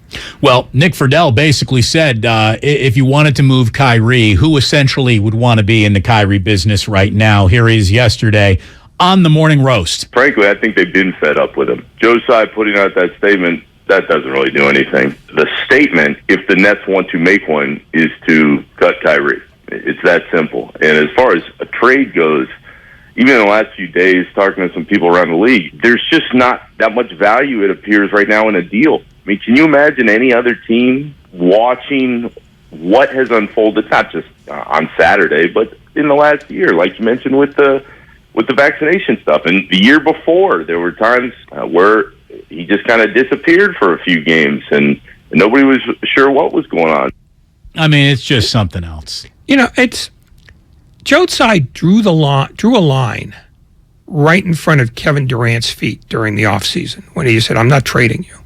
He backed down the guy who has been much less of a problem than the guy who really is the problem and has basically run rampant through now 2 organizations.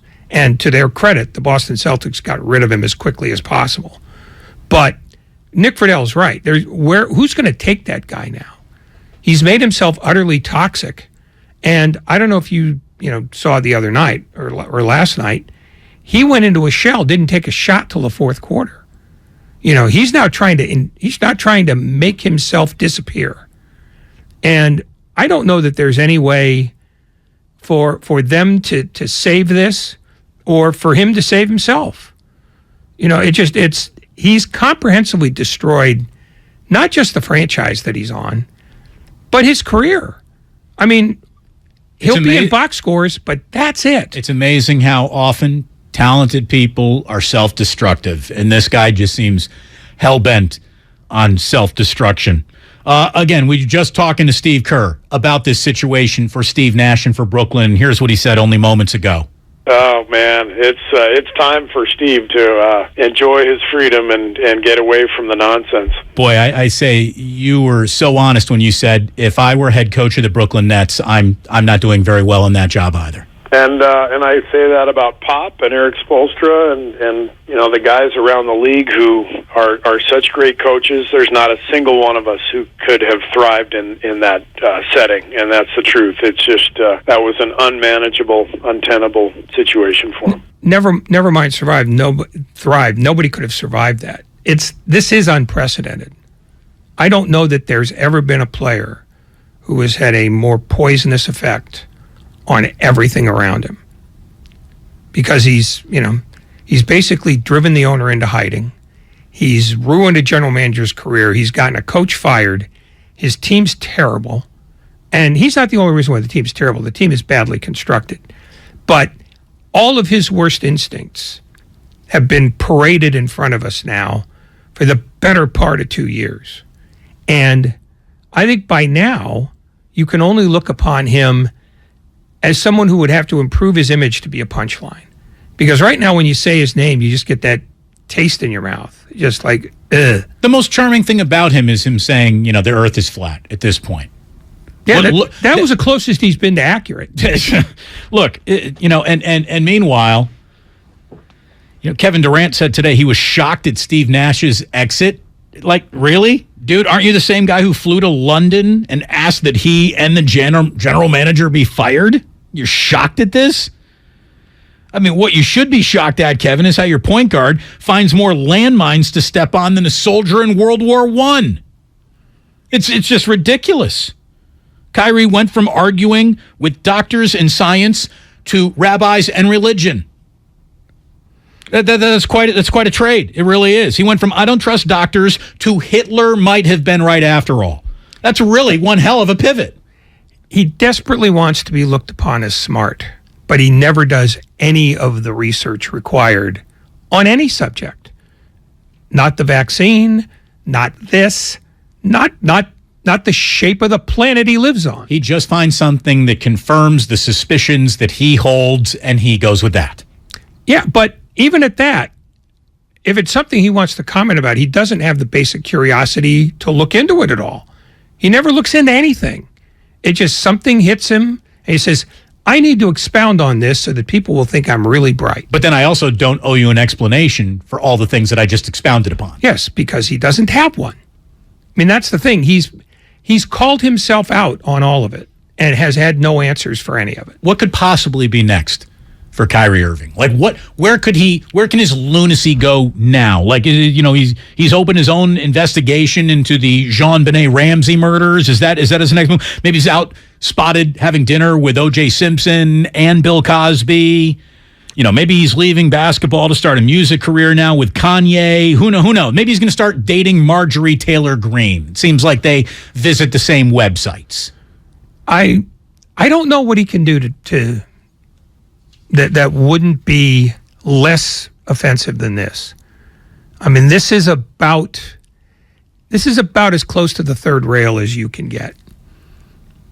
Before we have Peter King join us at 5 o'clock, I'd like to get off of that loony bin for just a minute and that dumpster fire to talk about a team that is decidedly not a dumpster fire, especially after last night. We got by the way, the World Series is officially missing Joe Buck. Say whatever you want about Joe Buck. I just don't feel Joe Davis on Fox has the gravitas that Joe Buck did. Now, maybe years of Joe Davis will change how I feel. I'm not saying Joe Davis is bad at this, but Joe Buck was better at this than a lot of people wanted to admit.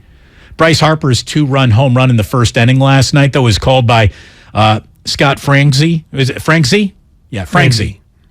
Scott Franzke. Franzke. That's not how you spell it. It's got to be a K-E-Y, right? No. No, it's not? I would go with Grandy on this. He's got a weird thing for broadcasters. He does have a weird thing for broadcasters. Anyways, Franzke and Larry Anderson on the Phillies radio network calling Bryce Harper's first inning home run last night. Colors kicks and comes home. And the pitch swung on, hit deep, right field, and the Phillies are going to lead it. Yeah, they are. Bryce Harper has put the Phillies on top with a 2-run home run over the out-of-town scoreboard. Simply amazing. Harper here at home has homered on back-to-back swings. I love the Larry Anderson laying in there. He sounds like he's high as a kite. He's like, yeah, they are, man. Yeah, they are. Yeah, they are. He basically was the Bill Lee for the National League. He's the funniest guy in baseball. And has been that as a broadcaster, because I think he's been in the booth in Philadelphia for a good 2 decades. So that call almost doesn't surprise me because it comes out of his face. Anybody else, I'd go, now that's weird. But when I listened to it and it was Larry Anderson, I just said, oh, he's probably done that 30 times this year. 7-0 win by Philadelphia in Game 3 last night. Game 4 is tonight. Christian Javier against Aaron Nola, who I'm sure would like to get that World Series ERA under 10. Lance McCullers last night gave up 5 home runs, the most ever allowed by a single pitcher in a single postseason outing. And let me just say, Dusty Baker last night conducted his own clinic on why Dusty Baker has never won a World Series. He just sat there and he managed a World Series game and let a guy get his brain beatings in like it's a Wednesday night in Cincinnati in the middle of the summer. Like, no big whoop. I don't want to burn out my bullpen. It's going to be a long road trip. You cannot manage in the postseason like you're watching a regular season game. I mean, you got a guy that's bleeding. The minute you're bleeding in the postseason, you put a tourniquet on him. You go get him. You do not let him out there. Like, if Dusty manages another game like that in this World Series, you can lube up the light poles in Philadelphia because you're going to have drunken fans climbing up them in maybe the next 2 games. The thing I couldn't figure out was that he hasn't used Jose Urquidy, who was one of his regular starters, in any game in the postseason. And then last night, he waited until McCullers had given up the 5 homers and put him in for 3. Well, he put Ryan Stanek in for a couple of strikeouts. Then he put him in for the rest of the game, and he was excellent. I think if he had, after the 3rd homer, he just said, okay, after the 2nd homer, I get somebody up. After the 3rd homer, I have to pull him. He was way tardy on that. But he was also way tardy on Verlander in Game 1. Hey, somebody go to let's get Dusty some new wristbands, and maybe on the inside of the wristband it says do something. Maybe flip a new toothpick at him. I don't know. Like, there's a reason why Dusty's won so many games but never won a big World Series, and it's because he manages the postseason like it's a regular season. I'm sorry. There's no other explanation for it, Ray. Well, you think Bruce Bochy is sitting there watching a pitcher go down in flames like that? Well, the only thing I can figure is that he has no faith in Urquidy, and he's gone through his bullpen, pretty stridently in the first 2 games, and he's worried about what comes next. But you can't manage Game 4 until Game 3 is over. Exactly. There is no tomorrow. And the other game that he was roundly criticized for in the World Series was when he pulled Russell Ortiz too early. Gave him the damn game ball. What are you doing, dude? Yeah, so your work's done. No, your work's done when you're done.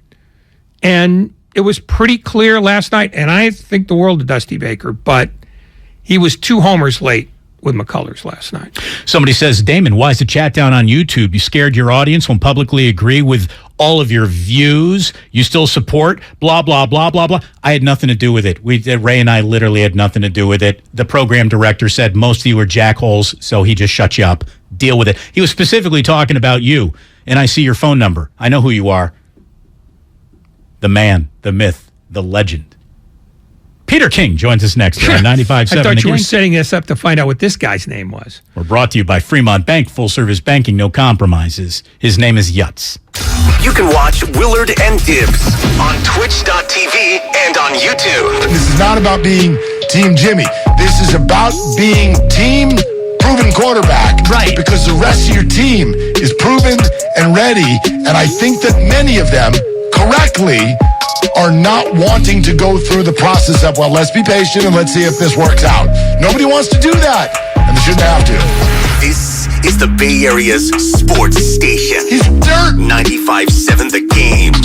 Attention! Did you or a loved one live at or near Marine Base Camp Lejeune in North Carolina between 1953 and 1987? If so, listen closely for this important legal announcement. From 1953 to 1987, Marines and their family members at Camp Lejeune drank water that was contaminated with hazardous toxins. The toxins found in the water at Camp Lejeune may cause health issues, especially later in life. Types of health issues associated with water at Camp Lejeune are numerous. If you or a loved one lived near Camp Lejeune between 1953 and 1987, you may be entitled to substantial financial compensation without going to court. Even if you were turned down in the past, a new law can allow you to file a claim today. If you or a loved one spent time near Camp Lejeune, call the Negligence Network to find out if you're eligible for financial compensation. There's no fee unless we win your case. Call 1-800-700-4333. That's 1-800-700-4333.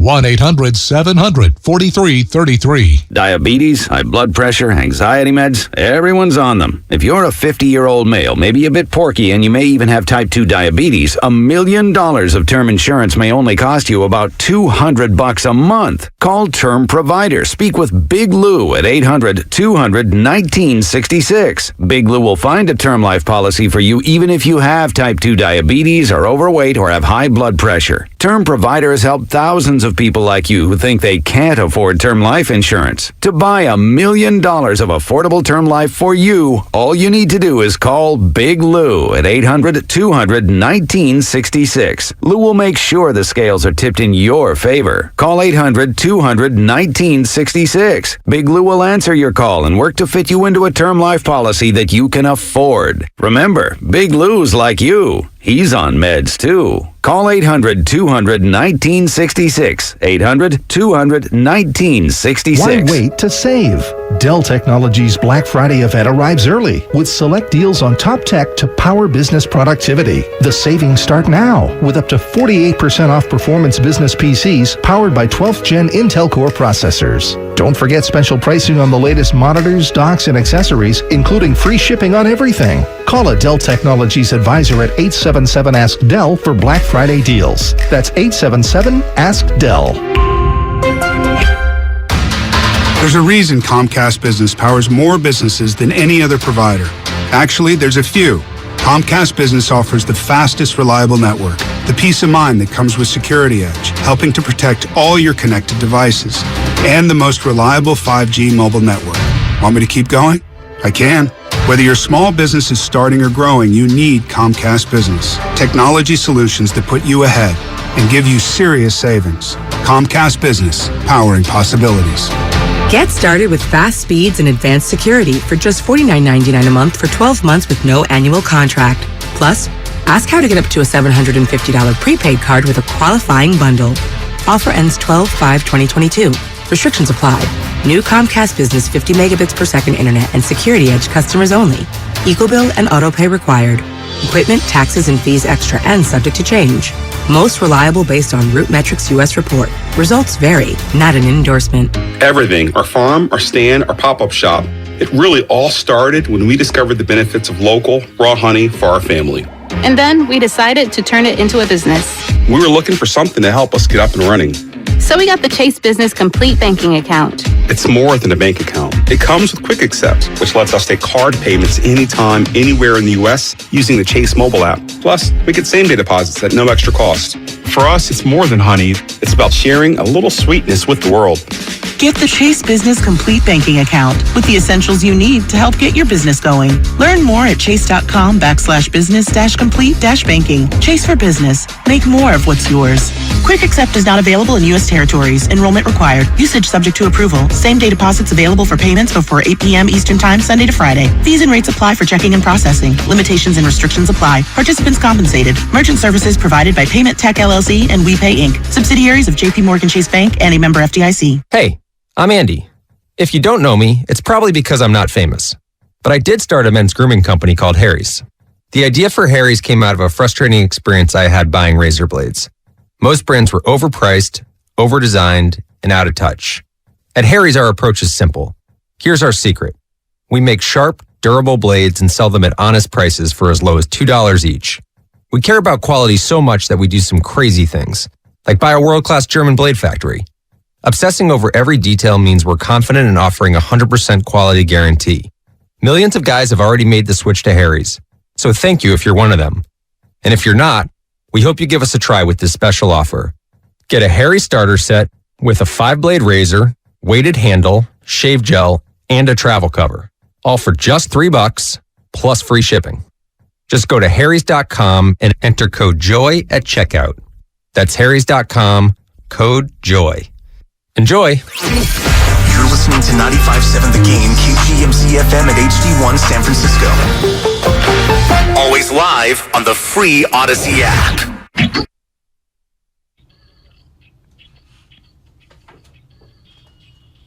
Now back to Damon and Ratto on 95.7 The Game. Hey, you can check out 957thegameshop.com for all of your station merchandise needs, baby. And you can just stick right here on 95.7 The Game, whether you're listening on the radio, on YouTube, on Twitch, on the Odyssey app. It does not matter. You are about to learn everything you need to know about the 49ers and how they plan on beating a bye week.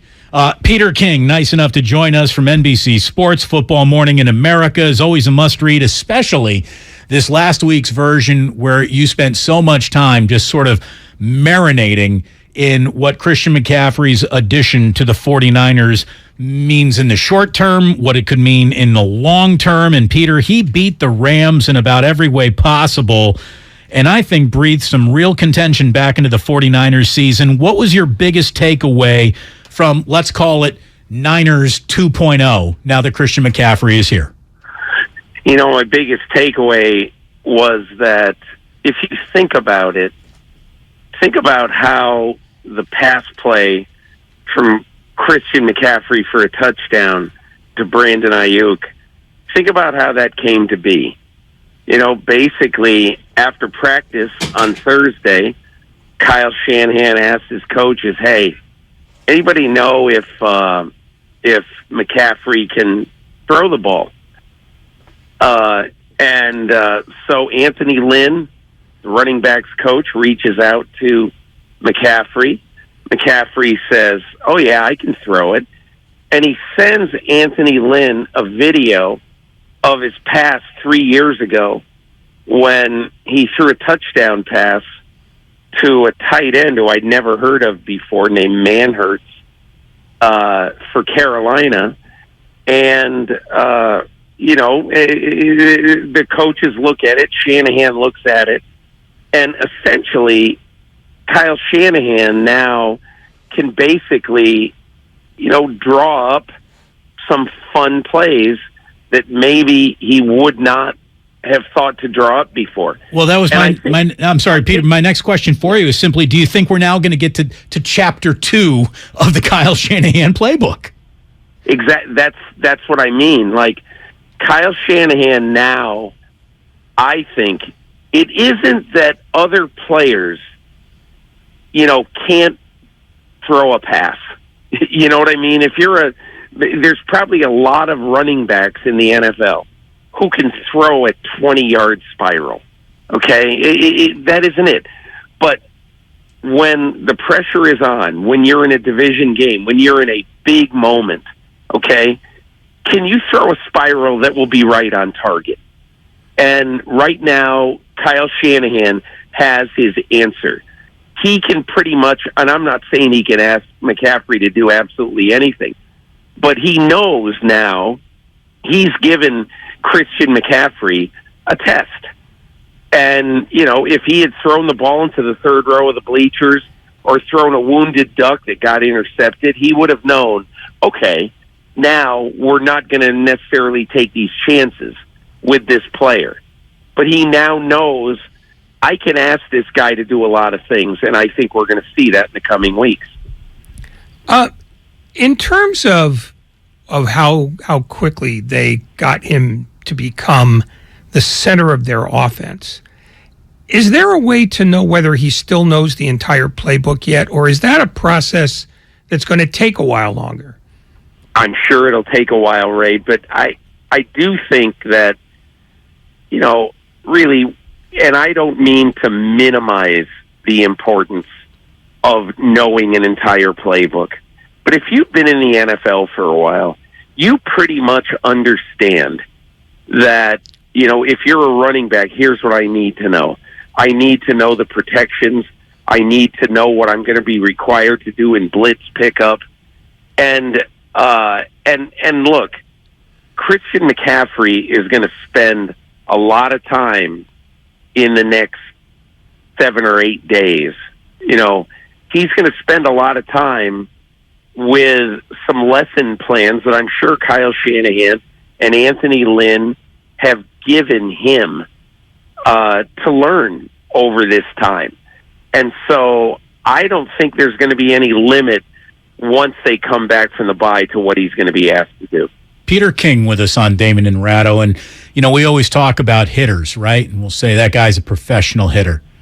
Christian McCaffrey's a professional running back. That's why he's picking this up so quickly. So we got a huge Niner bye week. Let's call it the full Christian McCaffrey install week. You got healthy players returning, a favorable schedule, only 3 hotel rooms booked the rest of the way, and a game in hand over the wildly interesting, more than we thought they'd be, Seattle Seahawks.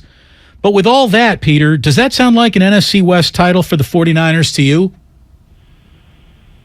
I really, A lot can happen. A lot can happen. A lot can happen. And if you look at the comparative schedules between the two teams, between Seattle and San Francisco, I think we would probably both agree that Seattle, to me, has a little bit of a tougher road.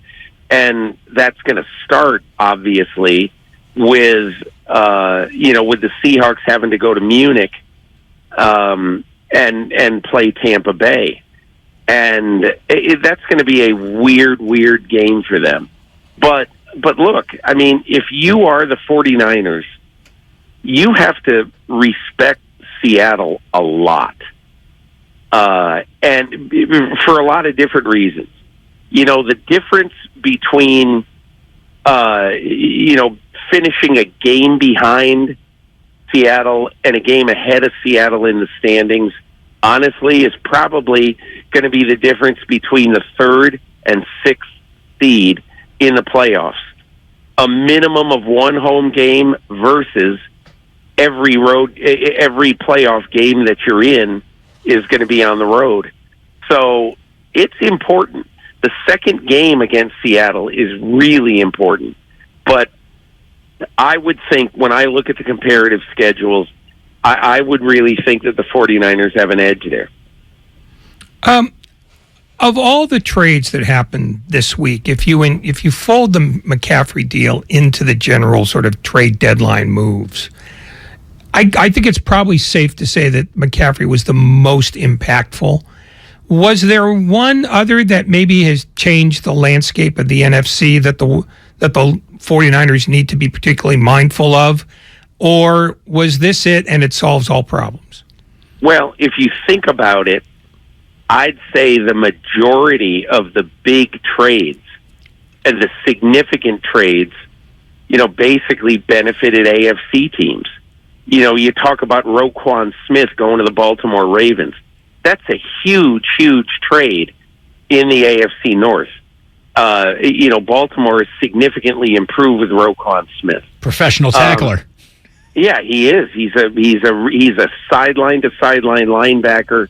They haven't had a guy like him since C.J. Mosley, who was good and who left for a lot of money to the Jets.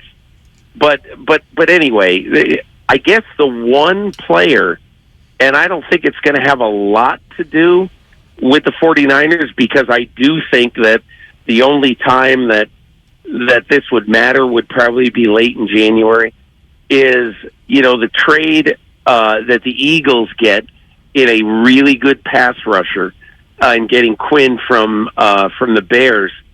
And the reason why I think that's kind of a significant trade for Philadelphia is because even though they've got a good pass rush, they don't have a great pass rush. Brandon Graham is older now. Hassan Reddick has really given them a boost, but they needed, and I'm not saying he's going to be Von Miller, but I think that probably is the most interesting trade.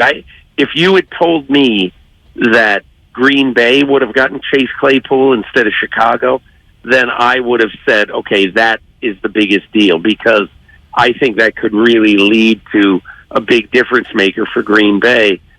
And Green Bay tried to get him, and Chicago outbid him. Peter King here on 95.7 The Game. So yesterday we had the most NFL trades on a single day in 32 years. I'd like to ask you why. I'm going to offer up 3, and if you could rank the 3 reasons why maybe this is happening in order of biggest reason to least important reason why this is happening now, why there's an actual NFL trade market. Peter, is it because there's so much new blood in so many general managing offices? Is it the overall devaluation of draft picks around the NFL, which maybe directly correlates to the new blood in GM and GM offices? Or is the pressure to win now just simply more suffocating than it's ever been in this league? It's the first and the third reasons. The number one thing is, look, I'll go back to when I started covering the NFL. And, so that's in the mid-'80s. And for 4 years, I covered the New York Giants. And George Young, who was the general manager of the Giants and did a very good job, George Young treated draft choices almost like they were fine china. He hated the high draft picks. He hated to get rid of them. He didn't even want to think of trading a 1 or acquiring a 1. It was just general managers in those days didn't view the landscape the way general managers like Les Snead, John Lynch / Kyle Shanahan do today.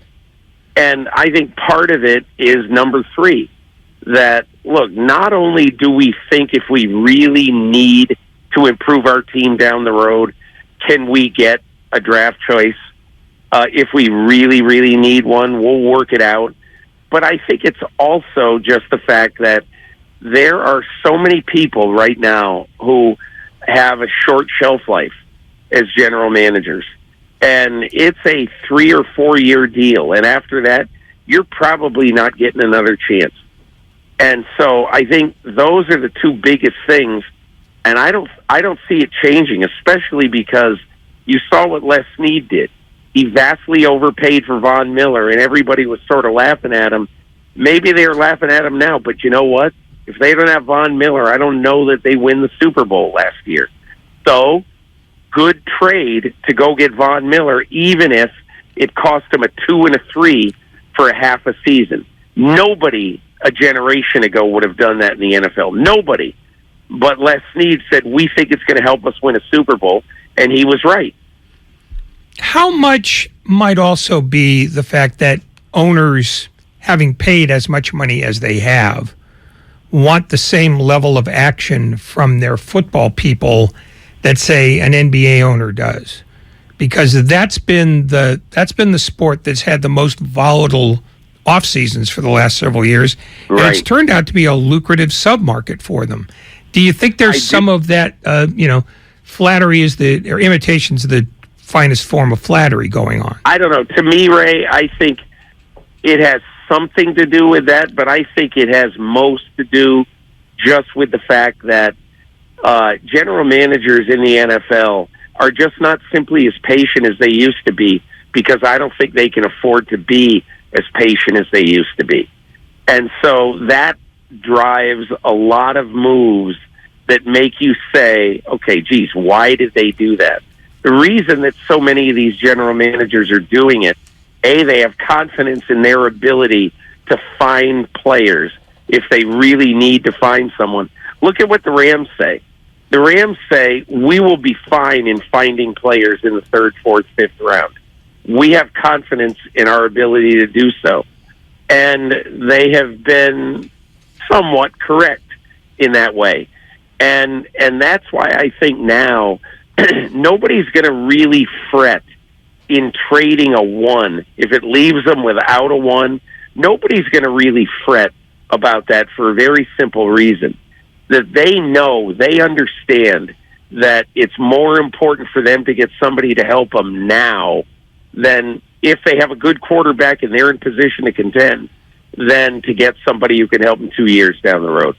Peter King with us here on 95.7 The Game. It's a bye week for the Niners, so we get to touch on a couple of other big stories around the league, and we certainly had one dropped on us this morning on the heels of yet another investigation into the finances. It's actually not even on the heels. It came out before talk of looking at the Washington books in a big story on ESPN. But Daniel Snyder is now, I guess, formally exploring the idea of selling the Washington franchise.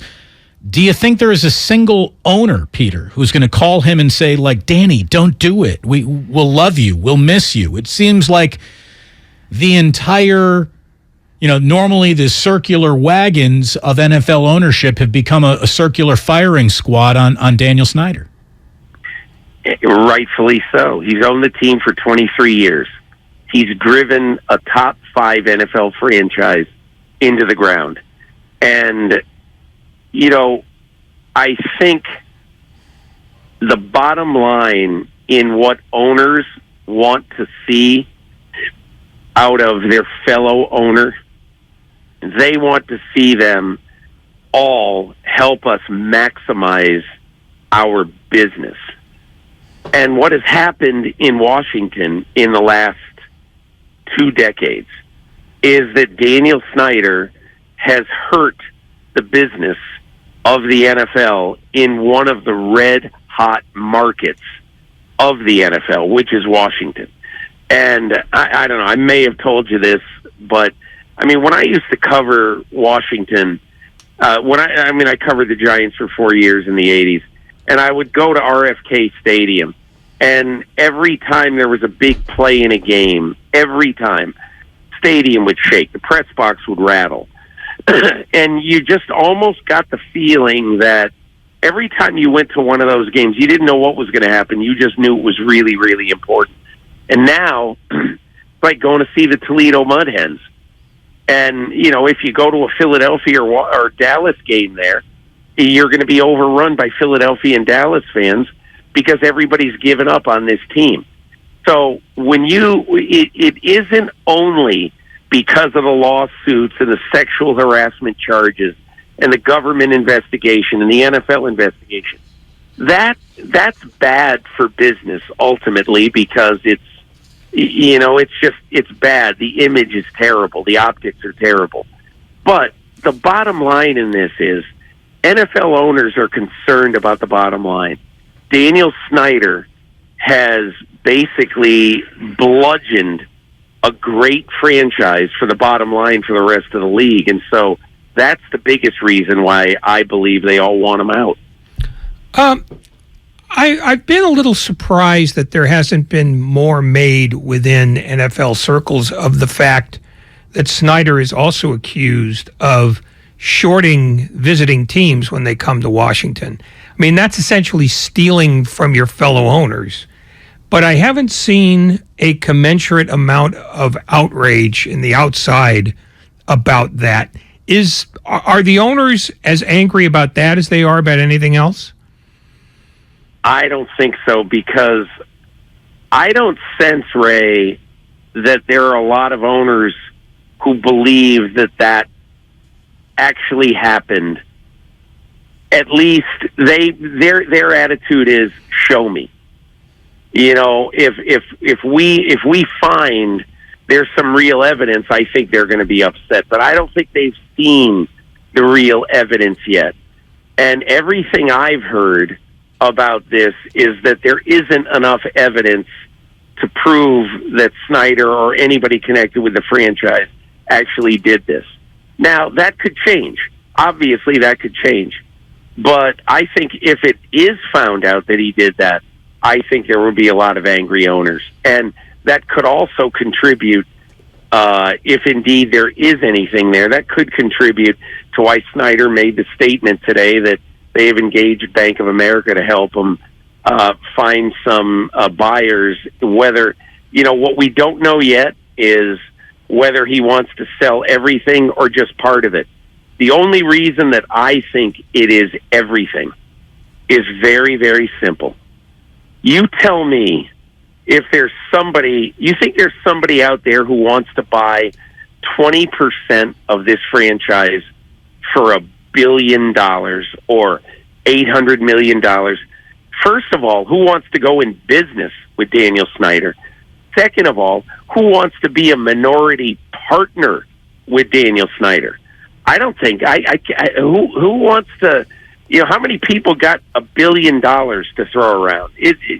I just think that what's happening right now is that Snyder is paving the way to sell this team lock, stock, and barrel. How easy, in your view, would it be to essentially sell what is, and I'm just going to be conservative here, say a team that would fetch upwards of $5 billion, and then on top of that have to throw in another $2.5 to $3 billion on the new stadium that Washington can't seem to get under Snyder? Well, here's the issue about that, okay? One of the reasons that it's been really, really difficult for this franchise and Daniel Snyder to get a lot of juice out in the business community to help him sell or to help him buy a new stadium, to find ground, all that stuff, is because nobody wants to do business with Daniel Snyder. Nobody trusts Daniel Snyder. Nobody thinks he's a good guy to go into business with. Let's just say, for the sake of argument, the guy who I think is the dream owner for this franchise, for all of the owners in the NFL, the dream owner, Jeff Bezos. Let's say that Jeff Bezos is interested, and he walks into Alexandria, Virginia, and he says, hey, I'm here, I want to build a stadium in your town. They'll be lining up to help him build a stadium there. But does anybody really trust Daniel Snyder after what they've seen in the last 23 years? Peter, when you were a Cub reporter in Cincinnati roaming the bowels of Riverfront Stadium, did that correspond with Marge Schott, since we are talking about terrible owners? The first when I left Cincinnati in 1985, I went to work for Newsday, a paper in New York, where I worked for 4 years before going to Sports Illustrated. My first story for Newsday was a long story on Marge Schott. She was in the crosshairs of the NFL. And she gave me a ride in her car one time. We were going to do an interview, and I was sitting in her car, in the back seat of her car, and I picked up, there was a check on the back seat, quite literally.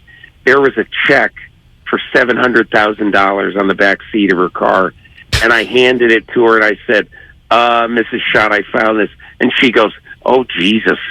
And she, so that was who Marge Schott was. I mean, there was a lot more to Marge Schott than that, but she was pretty crazy also. But I don't know. I think Marge Schott's, when I think of Dan Snyder, I think of someone who was very calculating. When I think of Marge Schott, I think of somebody who was way above her pay grade. I don't think she had the sporting business wherewithal to know everything there was to know about owning a pro sports franchise. Hey, since we're talking a little baseball, and we'll let you go because, again, this is not just an interview. This is almost a podcast at this point. Have you heard the French television call of Kyle Schwarber's home run last night? I'm guessing. No, I didn't. Do you have it? Here it is. C'est si bon, Peter.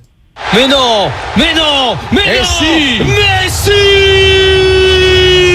Il ne s'appelle pas Lionel, il s'appelle Kyle. C'est un no-doubter. Home run finish! Ça fait cher aujourd'hui pour McCullers. Mais de sa part, c'est pas étonnant, hein? BN Sports even gave us an ooh la la la la. How great is that?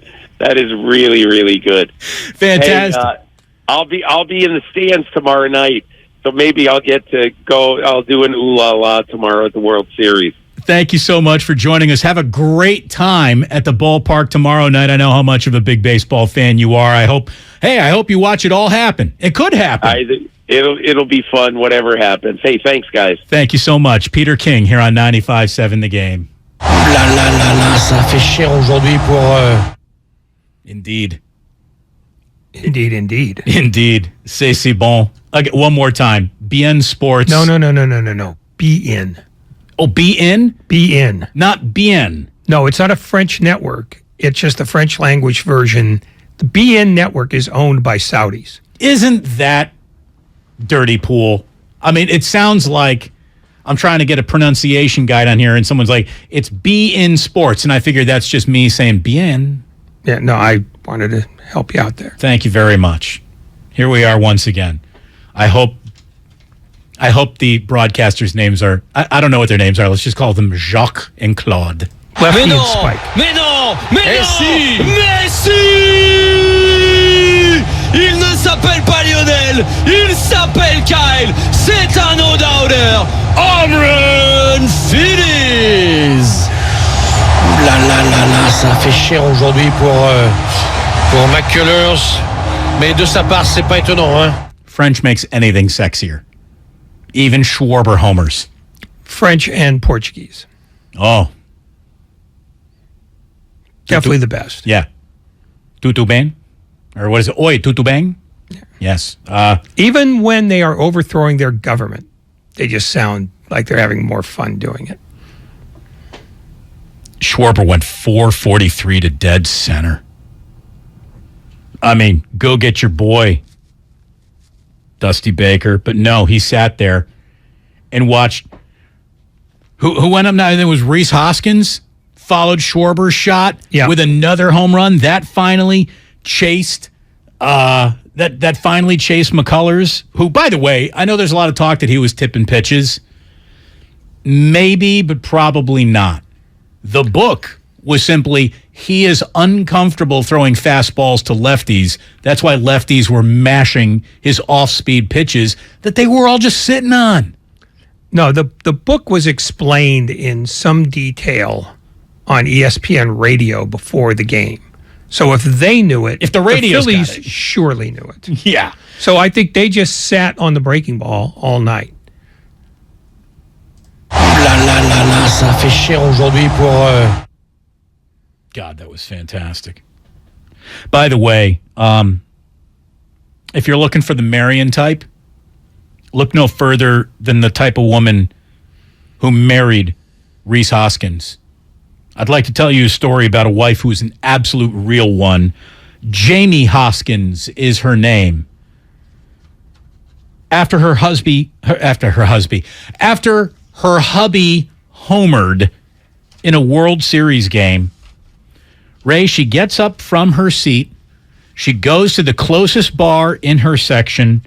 She bought 2 cases of beer and started passing them out to Phillies fans. My hubby just went yard, drinks on us.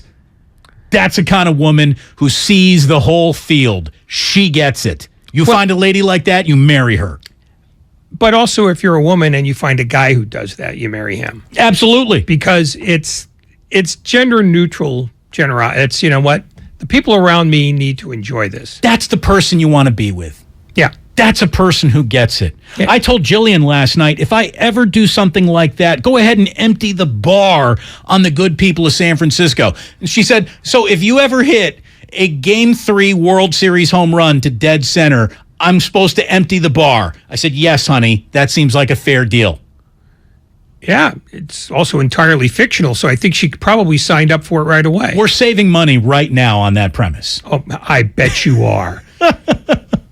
No, it's one of those things that you do when you get your surroundings, because I'd be willing to bet you, even if there was a teetotaler in the group, they're taking a beer just because they should. You take the can home with you. Yeah. How'd you get that beer? Why do you have it? Well, it was actually bought for me by Reese Hoskins' wife, Jamie, after he went ding-dong to basically crush any chances of the Astros winning Game 3. And I'm making her sign it. 100%. 100%. So there you go. Find yourself someone who looks at you the way she looks at a bartender when her husband hits a bomb. I'm just wondering how she she must have gone to a concession stand or gotten somebody to go to get, what was it, 24 cans? It was 2 pallets. 2 pallets. 2 pallets. Cans, right? Yes. Yeah, tall boys, too. Okay, so I didn't realize they still sold cans, especially in a place like Philadelphia. They'll only sell you a can. They won't sell you a bottle there. No, I'm thinking like a bottle, it's like a plastic bottle. Yeah, that's what I was thinking. These were cans. These were tall boy cans. Yeah, so I'm just wondering, did the concessionaires not know where they work? I wouldn't give those people anything that could, I'd punch holes in the plastic bottles to make sure they couldn't hit anybody with them. Looks like she was pulling Yinglings, too. She wasn't joking around. She knows where she lives. Yeah, well, that's probably what they had. Yeah.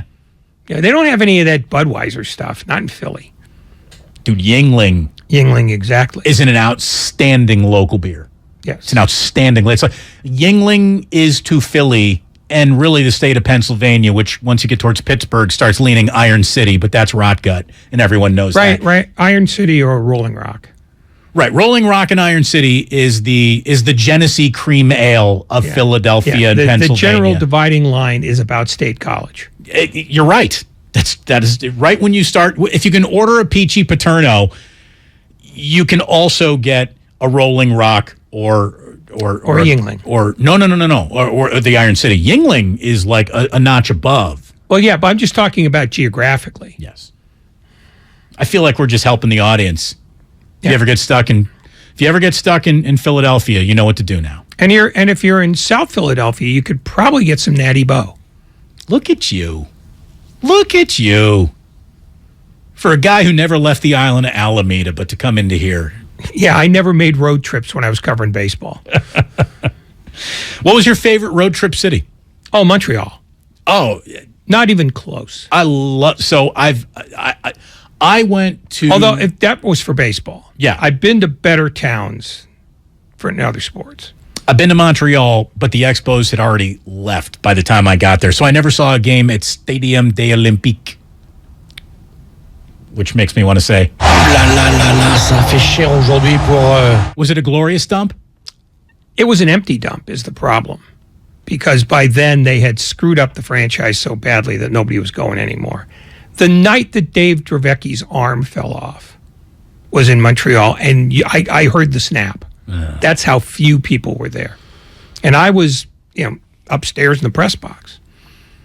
It was horrific. It was not only empty, but it's a quiet empty. Like if you ever go to a Maple Leafs game in Toronto, unless something phenomenal happens, it's a real quiet crowd there. Canadians don't make a lot of noise till you get to Calgary and Edmonton, and then it's just cowboy crowds. I didn't know that. I thought Canadian crowds had a reputation for being just real rowdy? Or are they just angry now in Toronto at this point? No, they tend to impress me. Give me a reason to stand up and cheer for you. Because it's been like 55 years since they got to have a parade, so they're a little cranky. Somebody says, could you please play the Ça Plaine pour moi with the Schwarber French call? Absolutely.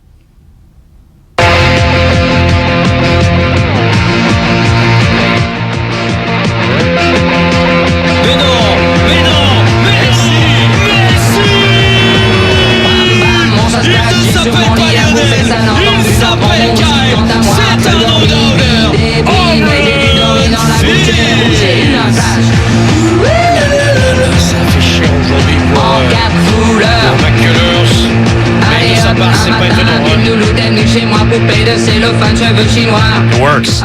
It absolutely works. Good job, everyone. Those are great recommends. I think Ray even enjoyed that. No, you did not enjoy that. No, not really. This is Mike in San Jose. What do you got, Mike? Oh, it's Mike now. Yeah, no, I'm sorry, but did you say Yearling was good?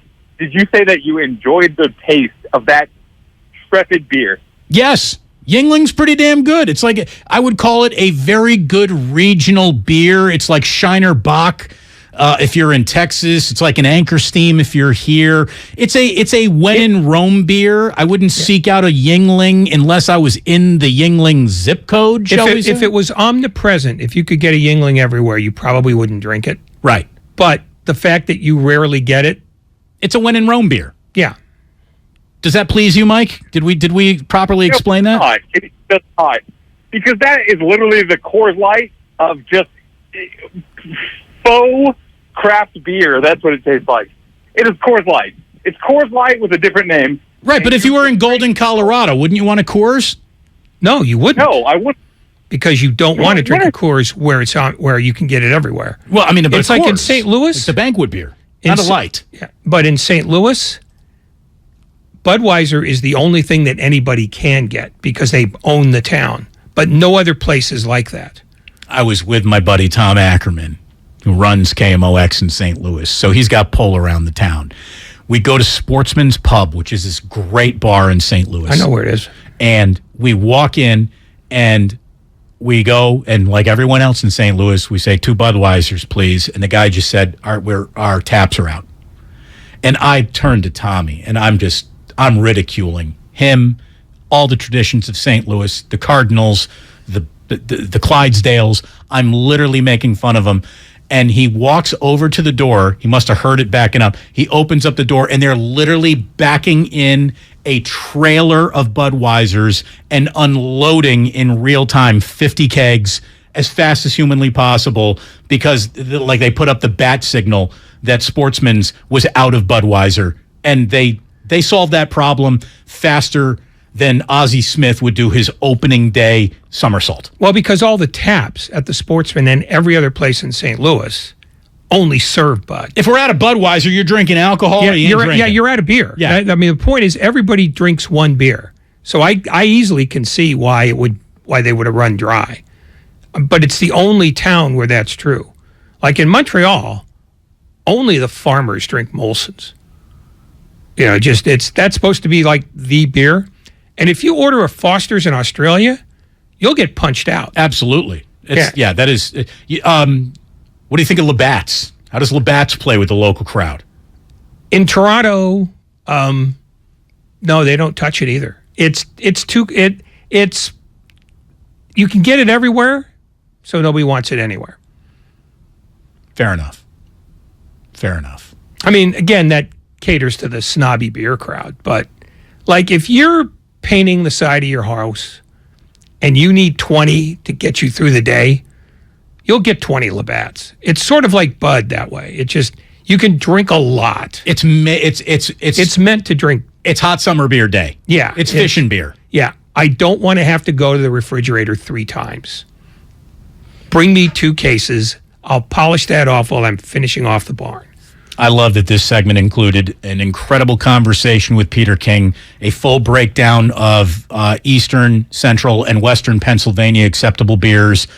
We spread the beer currency around all of North America, the entire continent. We went up to Canada. We learned. Ray, do you have 15 seconds on the Sharks since we're in a Canadian mode right now? They stink. I didn't need 15. There you go. Errol Carlson. It feels like a summary. Carlson, hat 4 trick. points. Hat trick. Yep. Ties a career high. Hat trick. Mm-hmm. Hat trick, Ray. Yeah. Come on, Ray. Lost in a shootout to Anaheim, which was the worst team in hockey.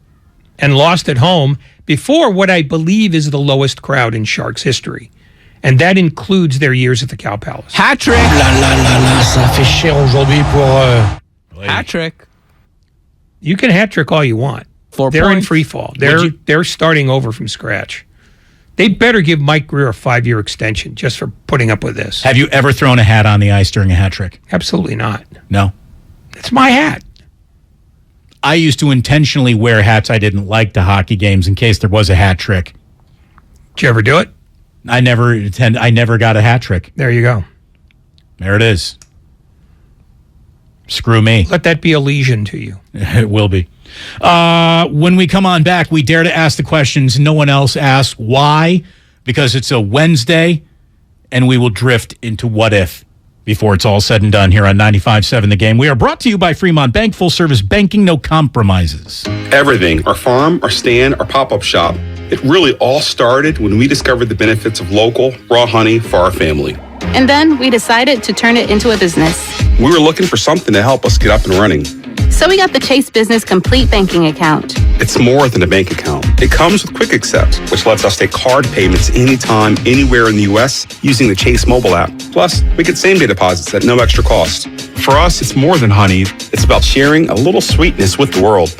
Get the Chase Business Complete Banking Account with the essentials you need to help get your business going. Learn more at chase.com/business-complete-banking. Chase for business. Make more of what's yours.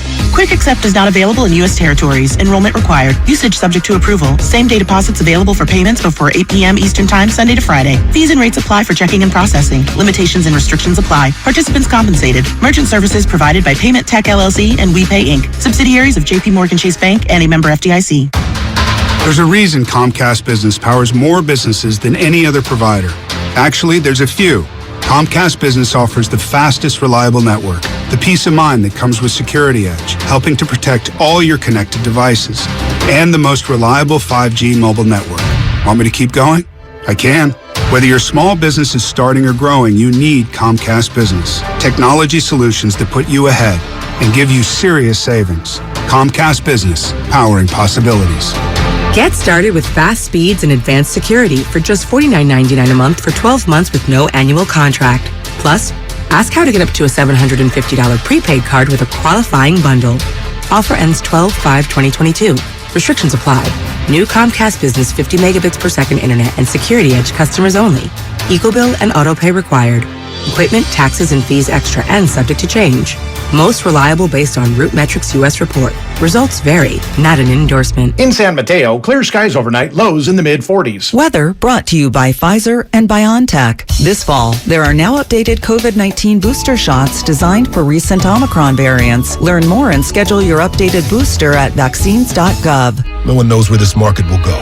Things could change tomorrow, next week, or next month. At Merrill, we've been here before, and history shows this is the time to stay focused on your future. Because through every market, the bull will always have your back. Find an advisor in the Bay Area at ml.com/bullish.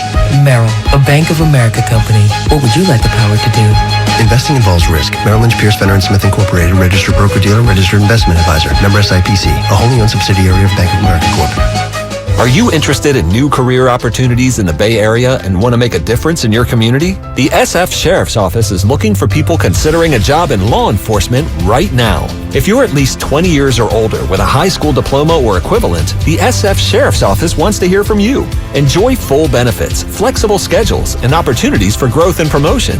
For employment announcements and more information, visit sfsheriff.com. That's sfsheriff.com to apply today. Score big with Xfinity Internet. It's made to do anything, so you can do anything. Supercharge your home with the game-changing speed of supersonic Wi-Fi. With 3 times more bandwidth, it covers the field and then some. And blocks billions of threats with advanced security that helps keep you protected at home and on the go. If you're keeping score, that's internet that does it all. That's unbeatable internet from Xfinity.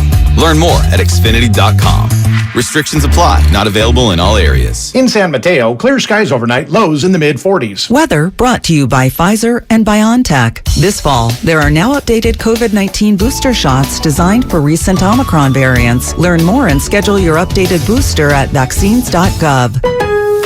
It's pro time because at Lowe's, it's Provember. Save big with inventory you can count on, like Flex products or DeWalt power tools starting at just $99. Plus, Lowe's MVPs members earn up to 3 times bonus points per dollar on select items. Save all Provember long. Bonus points calculated before taxes and fees after applicable discounts, if any. MVP's Pro Rewards Program. Terms and restrictions apply. See Lowe's.com/L/Pro Loyalty Terms. Subject to change. Prices valid from 10/17/22 to 2/3/23 or until supplies last. You're the one who protects the flock, and that requires an eye for detail. Because when safety and well-being are on the line, it's the details that can save lives. Even when no one else is watching, you see everything. Grainger gets you, and we're here for you, and all the ones who get it done with a wide range of safety products and solutions, plus board-certified safety consultants here to answer your questions. Call, click Grainger.com, or just stop by. Grainger, for the ones who get it done. Festivals, football, flannels. Some say fall is their favorite time of year. And this fall, there are now updated COVID-19 booster shots designed to help protect against COVID-19 variants. If you've had your primary series, schedule an updated COVID-19 booster shot appointment as soon as you're eligible. And don't forget to enjoy the foliage. Sponsored by Pfizer and BioNTech. You might not have the biggest garage on the block, but with eBay Motors, there's 122 million parts right at your fingertips. Whatever you need, there's something that fits your vehicle. Air filters, tires, seat covers, and more. Get the right parts at the right prices. ebaymotors.com. Let's ride. Here's what happened today on the game. The morning roast from 6 to 9. Everybody's going to focus on Wiseman, and I get it all. Wiseman this and Wiseman that. The final 5 minutes. The final 5 minutes was on the starters, was on your Fast 5 lineup. Willard and Dibbs from 9 to noon. Giants fan, will not get angry with the Giants in 5 years when this looks like a bad contract. Steiny and Guru from noon to 3. You know what I'm worried about most with the Warriors? It's not their defense. I think their defense is going to be fine. I'm a little worried about Klay Thompson. And Damon and Ratto from 3 to 6. Hey, you got to snap a losing streak. And let me tell you how I think that this is going to go, Ray. This 5-game roadie. I bet you they come back 1-4. The best of the game, presented by the County of Santa Clara. COVID-19 booster shot now at sccfreevax.org or call 211.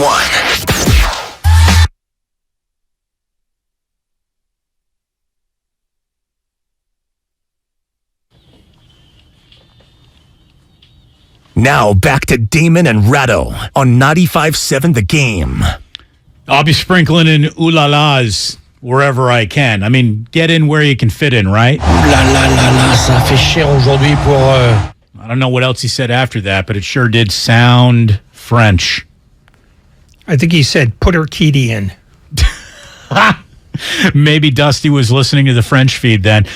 Little follow-up on what we were just discussing. Mountain Man says Yuengling, America's oldest brewery, not available west of the Mississippi. I did not know that.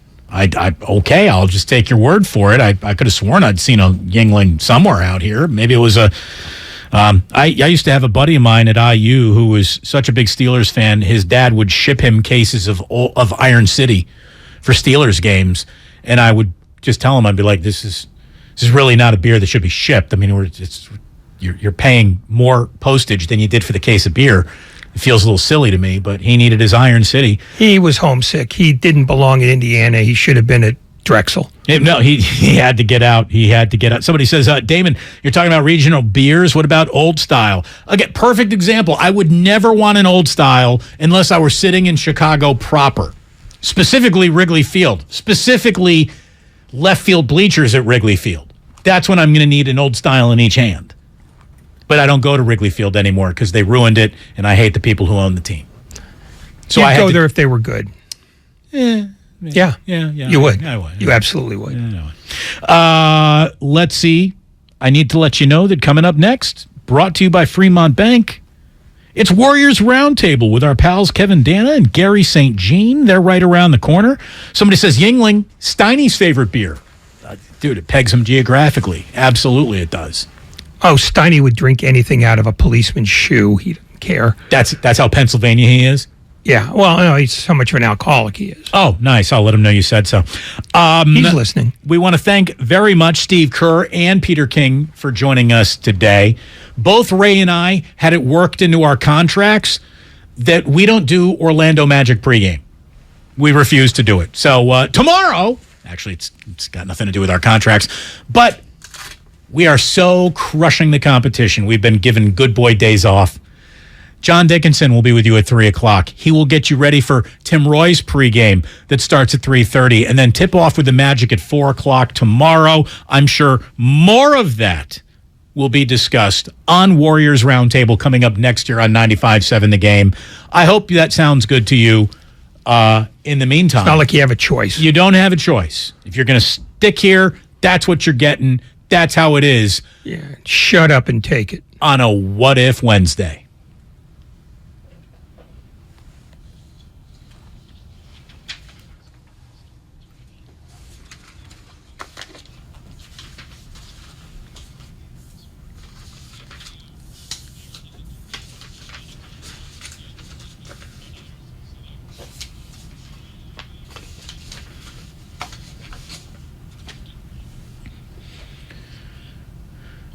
Yeah, what if I told you that Warriors Roundtable's coming up next, whether you like it or not? Yeah. I love threatening the audience with a good time. What do you got for us, Lucas? I'm just looking up Yingling, and yeah, it was founded in 1829. It is, in fact, America's oldest brewery. Hey, would the text line share incorrect information with us? Never. Absolutely. Never. Those hyenas. What do you got? Peter King told us the difference between Christian McCaffrey, the Ram, and Christian McCaffrey, the 49er, was a fourth-round pick. What if the Rams outbid the 49ers and C-Mac was in L.A. instead of San Francisco? Season's over. I mean, I don't know if the 49ers season is over. I still think that they got a shot to be a playoff team. Jeff Wilson Jr. is still on the roster, and Elijah Mitchell. Here's the thing. Christian McCaffrey, I mean, now that we've seen all the razzle-dazzle that he brings to the table, it's more than just a running back. But adding a running back didn't even, in my mind, address some of the biggest needs that the Niners had. This is a luxury item more than a necessity. Maybe the luxury item will be so significant it makes the necessities less bare necessities. If the Rams have McCaffrey, they're the third wildcard team after the Giants and Cowboys. But wait a minute. How come the 49ers offensive line matters, but then all of a sudden Christian McCaffrey would render the worst offensive line maybe in the NFC something that didn't matter? Like that, to me, that offensive line's broken enough to not unleash McCaffrey. Because he gives the Rams the running back that they don't have. And but behind the offensive line you don't have, what good does that really do? That offensive line can't block for a drop-back passer, but with a guy who would be throwing the ball as quickly as Stafford would to McCaffrey, as well as Cooper Kupp, the line becomes less important. So are you now guaranteeing a playoff appearance for the 49ers since you guarantee it would be with the Rams? They have no excuse if they don't get in. I would agree with you there. They have what they need to put this recipe together. And this wasn't a luxury item either. It gave them a dynamic offense that they also didn't have last year when they reinvented Deebo Samuel. You have to think of it that way, that they got a hybrid, not a running back. All right. I'll take it. I mean, I'm pro the move. I like the move on the day they lost to the Kansas City Chiefs. A lot of people now love the move. Again, who do the Panthers actually have to draft for them to even pretend that they won this trade, unless McCaffrey is like stretchered off a field here and it's a disaster? Like outside of that, Victor Wembanyama. If they do get Wembanyama, I mean that's it. It's the only guy they can get. He could really high point a lot of red zone passes. And then you sell him to Michael Jordan for an exorbitant fee, and you pocket the money. Makes a lot of sense. It really does when you think about it. By the way, Victor Wembanyama is indeed from France. Ça fait chier aujourd'hui pour... See, it works. It just keeps working. Lucas, what if I told you we had time for one more What If Wednesday question? Oh, that's incredible. Celebrities all over yesterday were losing their minds when they found out Elon Musk announced users will have to pay, well, he started with $20 and now down to $8 to get or stay verified. So we're negotiating. On Twitter. We're negotiating. We're down to $8, and it sounds like it's going to stay at $8. You got to pay $8 to get that blue check mark on Twitter. Now, if you already have a blue check mark, do you get grandfathered in? Which also I found out Ray is not verified on Twitter. Did you know that, Ray? Yeah, I'm kind of aware of that, yeah. Is that a frustrating thing for you? No, I was verified, and then when I left NBC... I changed. Left. When I got thrown out by NBC for being a complete keister, I had to change my my sign-in, and the blue check mark went away, and somebody asked, are you going to try to get it back? I said, no, I verified myself. I know who I am. You I don't need all a blue check 80,000+ followers, though. Congrats. I don't care. Here's my... the truth is, if he's going to do stuff like that, I probably will get off Twitter entirely. Here's my only point when it comes to that $8 fee. I hope Odyssey's ready to cover that, because the minute any social media costs me a penny, I'm done. And they're like, well, Damon, isn't it worth $8 to you to have the reach of... No, it's worth $8 to you. No, it's not. It's not. Why am I going to pay someone for the right to put my content on their site for free? I'm not doing that. If my company wants to do that for me, that's fine. Let me just say this, too. I was a non-verified Twitter user, and then I became a verified Twitter user. How, I do not know. Actually, that's not true. I do know. They used to listen to my show down at the headquarters. So one guy was like, verify him. And they did. It changed nothing. In my experience, there was nothing that automatically, like, I have a very humble Twitter following, nothing to brag about at all in terms of followers or prowess. My experience changed not at all when I got verified. There's nothing other than bragging rights, if that's the kind of thing you'd want to brag about, which I never did, so I don't even care. Take the blue check mark.